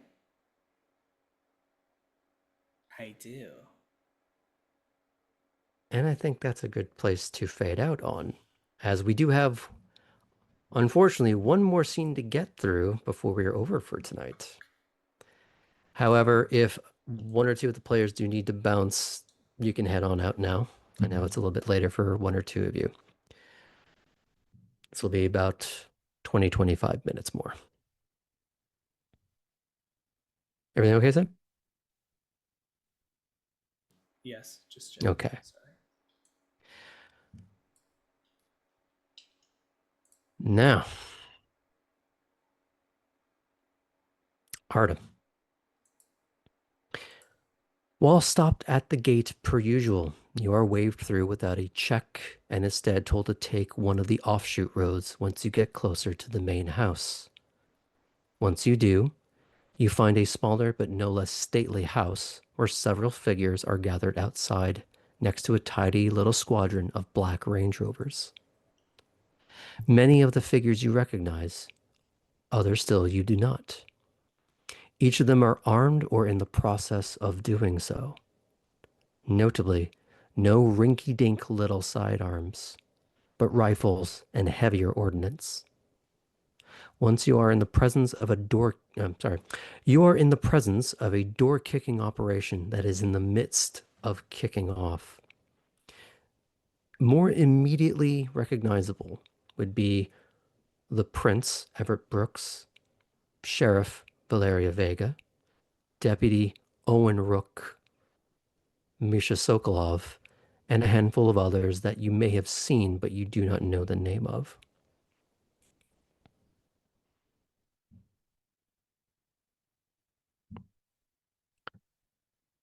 And before I get into further bits, is there anything you would like to muse on as you are walking up to this staging ground?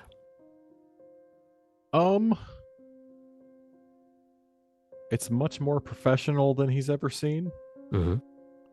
He's all of a sudden extremely aware of the fact that while he has done doubles before, he's really not played a lot of team ball since he's been a kindred. He's a little intimidated by that. Do you say anything to anyone, or do you just try to slink on? No, he's gonna. I guess he doesn't know who called him here specifically, so he'll. Mhm. You were told the previous night that the prince would be requisitioning you. Mm-hmm. So at the minimum, you are here at his behest. Whether or not the word came from him directly, I believe you probably would have been told by Alden on the way out. Yeah. Then, just present himself to the prince, I guess, and ready to get to work. He does give you a nod, and he directs you sort of into the not quite circle, but a forming cadre. He does take a bit of a counting of who was present before finally. He stands before everyone, and in a loud and sure voice, "We have confidence in our provided intelligence that display a pattern consistent with a Sabbat presence across several pockets of the county. We will be conducting operations in tandem with other teams, some in active engagement, some as cleanup or backup as required. I have secured coteries of neighboring domains to be sweeping up whomsoever crosses into their territory. This will be happening swiftly, and most importantly, as loud as we have to be, and as quietly as we are able. We will protect the masquerade to the maximum of our capability, but do what needs to be done. Exigent circumstances apply. Now get your assignments from Primogen Halsey."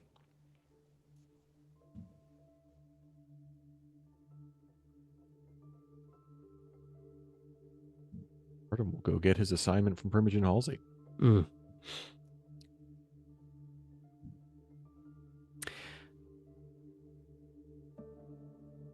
Some names are doled out to fill in the blanks. Harriet McBride of Clan Jameer. Nichelle Thatcher of Clan Bruja. A few scatterings of others. But for the moment, including the sheriff, the deputy, and the prince, that is your group.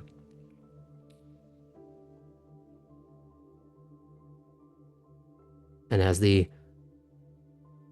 sheriff is loading up a rather imposing looking black metal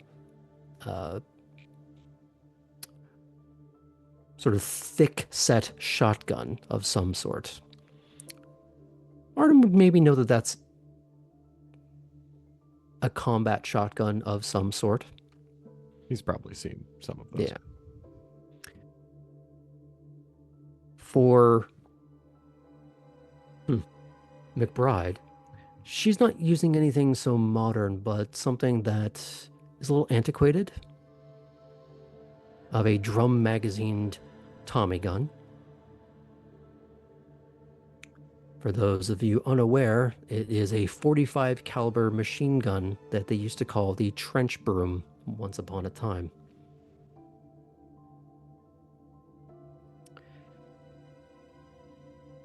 For Vega, she seems to have some sort of carbine,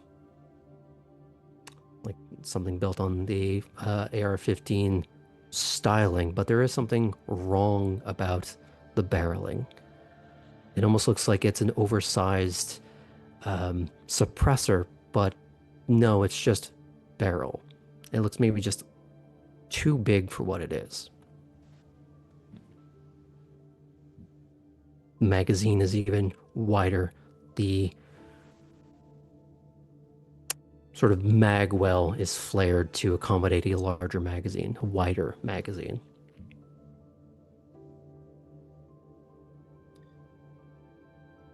So, as people are being trundled off into various directions and vehicles, is there anything that you would like to muse on before we get the rest of this underway? He is quite aware that he does not have a firearm. Mm-hmm. And he knows that, like, I mean, he's put indents in steel, so he knows that there is a different kind of power, perhaps, that he has access to, but I'd say as things are getting geared up and getting ready to go,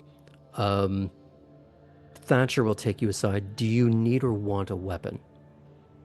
And she opens up the back of a different SUV with a variety of ballistic implements. I nod and say, I'm probably not going to use it, but it'd be good to have. I'll take care of it. So what was exactly would he like to take then? Probably just a one hand. If she's got a, she have a mag? A mag. Would it be? We talking just like a magnum, like a big heavy pistol? Yeah. Or I guess revolver? Yeah.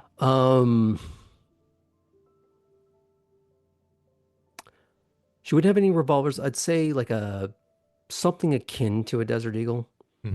Something that's good to just like, you wouldn't want to use that really down range, but she lets you know that, yeah, you get up close and personal with someone, you'll make an exit wound the size of a basketball court.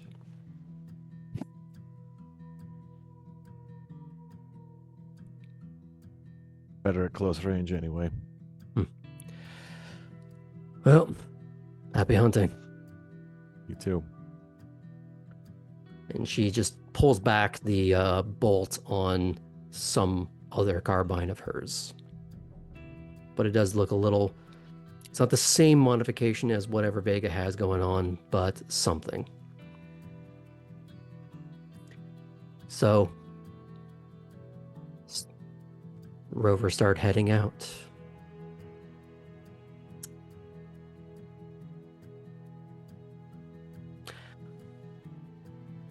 I'm going to go into a little bit of narration, and I'll leave you a moment to interject at some point.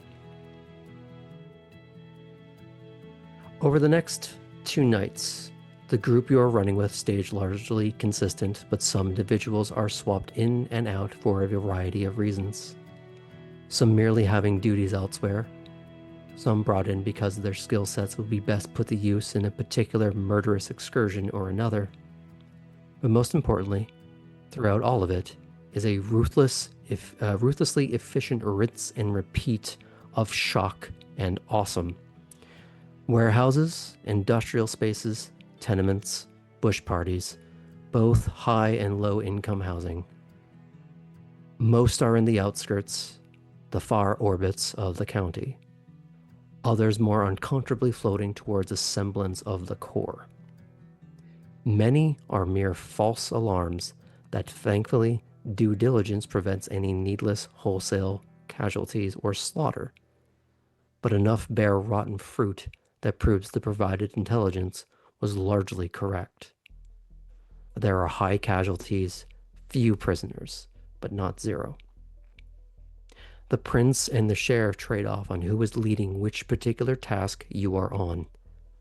Rarely are they on the same one. In either case, neither are a slouch, neither shrinking away from leading from the front and doing carnage. My question for you is, how are you feeling about this? What is your level of involvement? Do you pull your weight?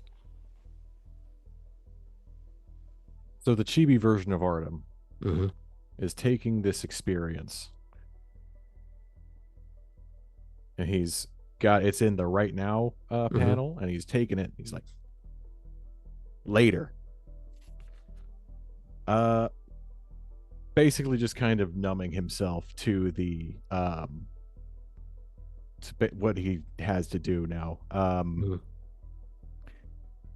He knows he knows Alden wants him to stay alive, so he might have a little bit more leeway than he thinks, but ultimately he knows he's got to make a decent impression,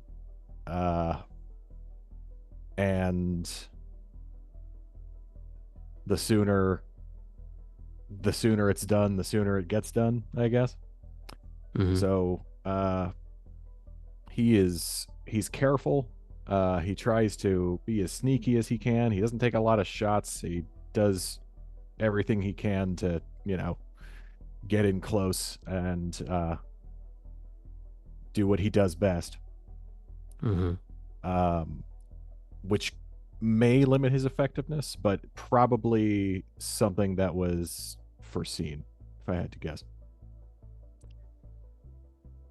Despite all the impressive armament, a lot of fighting does come down to close quarter, even with those guns point blank. You see the prince at one point basically have one of your presumed Sabbat opponents fully mouth the muzzle of the shotgun, and it is not just a simple blast. This is, if anyone here has heard of Dragon's Breath, where it's effectively not just shooting flame, but a flaming, burning projectile. And at point blank, really there is not much of anything there.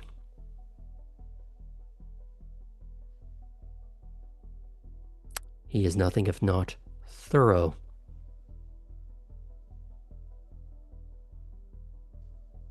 On his hip is an old cavalry saber that occasionally does come out in the close quarter, and limbs, heads removed. And in one rather awkward moment, one man is split in twain, and half of him is pushed aside as he goes towards his next would-be victim.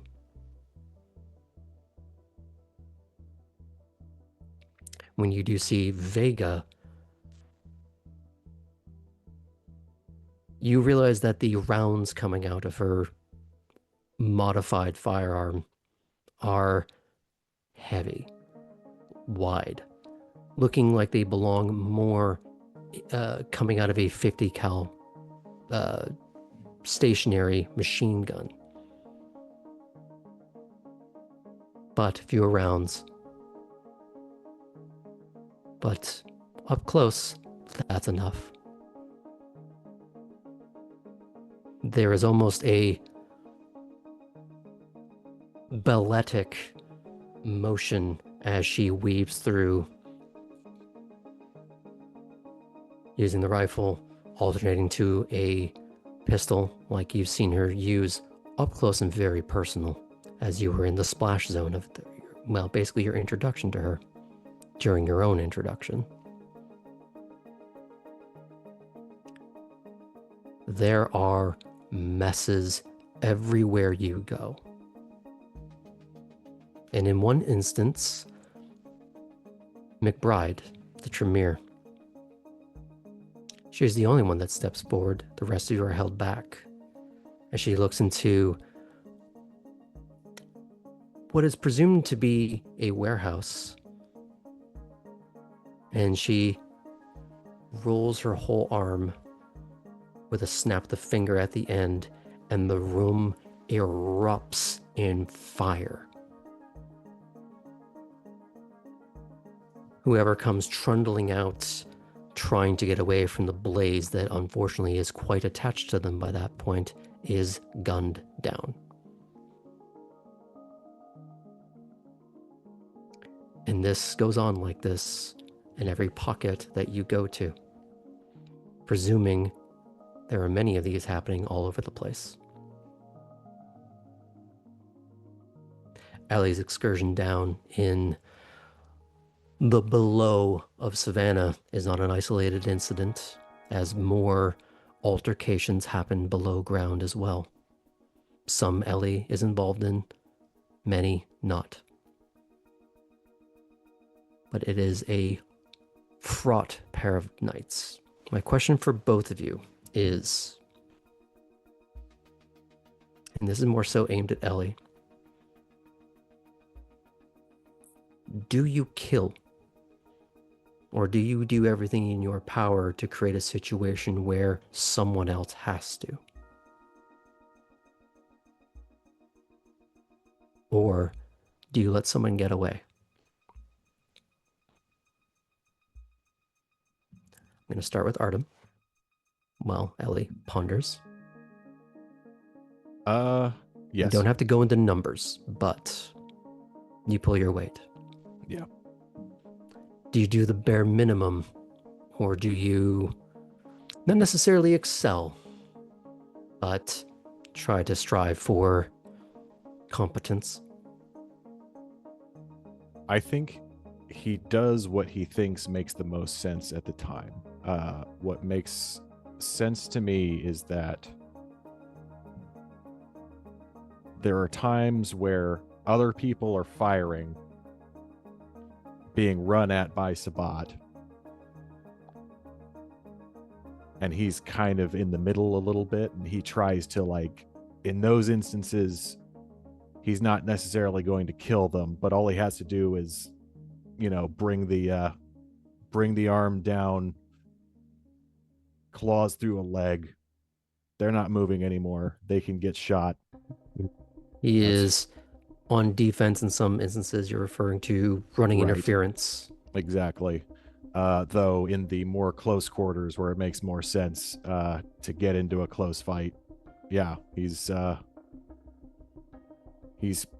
cutting off people's limbs. He's tearing them apart. Brings out the old sire special on a couple of them. Gets a little, you know, a little boom. A little bit Lights of go a out pretty quick when you do that. Turns out, a little bit of decanting. right. Mm. It's all very efficient. He's not trying to He's not trying to show off. He's not trying to show off. He's not trying to lead anyone to longer suffering. He just wants it to be over. Okay. Ellie. I think Ellie makes an attempt but can never quite follow through. And so usually has someone else taking care of it, mostly in terms of holding it down, holding someone down, and someone else takes care of the problem. There may be one instance where there is the thought of letting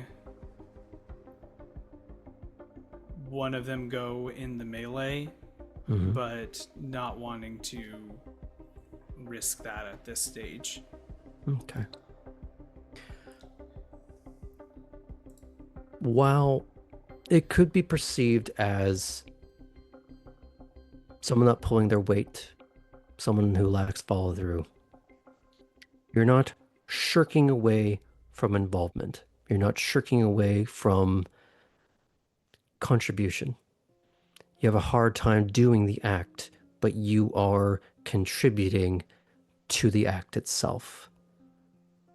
You can't pull the trigger, but you're helping someone else doing so.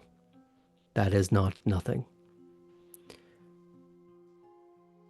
You may not be Captain America in that sense, but you are still being part of the team. Someone who is tackling someone else, helping someone else hold them down, maybe even during interrogation, you're finding yourself maybe a little more useful while Baxter asks a few questions, pulls a few teeth, gets a couple of useful answers, but most of it is just cursing and just insult. Final last gasp before someone, usually Baxter, rips them apart. Sometimes, if Baxter is feeling a little bit frustrated and just a little bit mean, he lets Alice do it. So that the last sounds that they hear beyond their own gurgling is someone doing a little bit of exploring with the inside of their sternum and seeing what goes squish.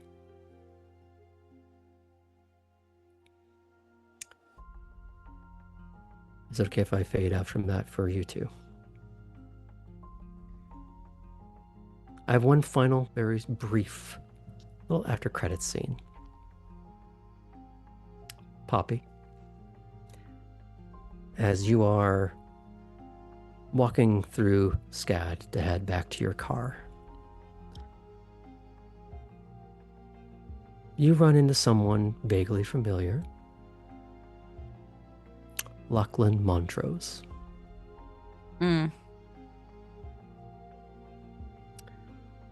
Oh, Poppy, how nice to see you again. Hi, good to see you. What are you up to?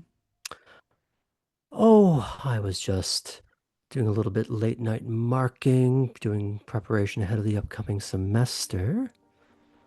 What were you Giving doing? a lot of tests.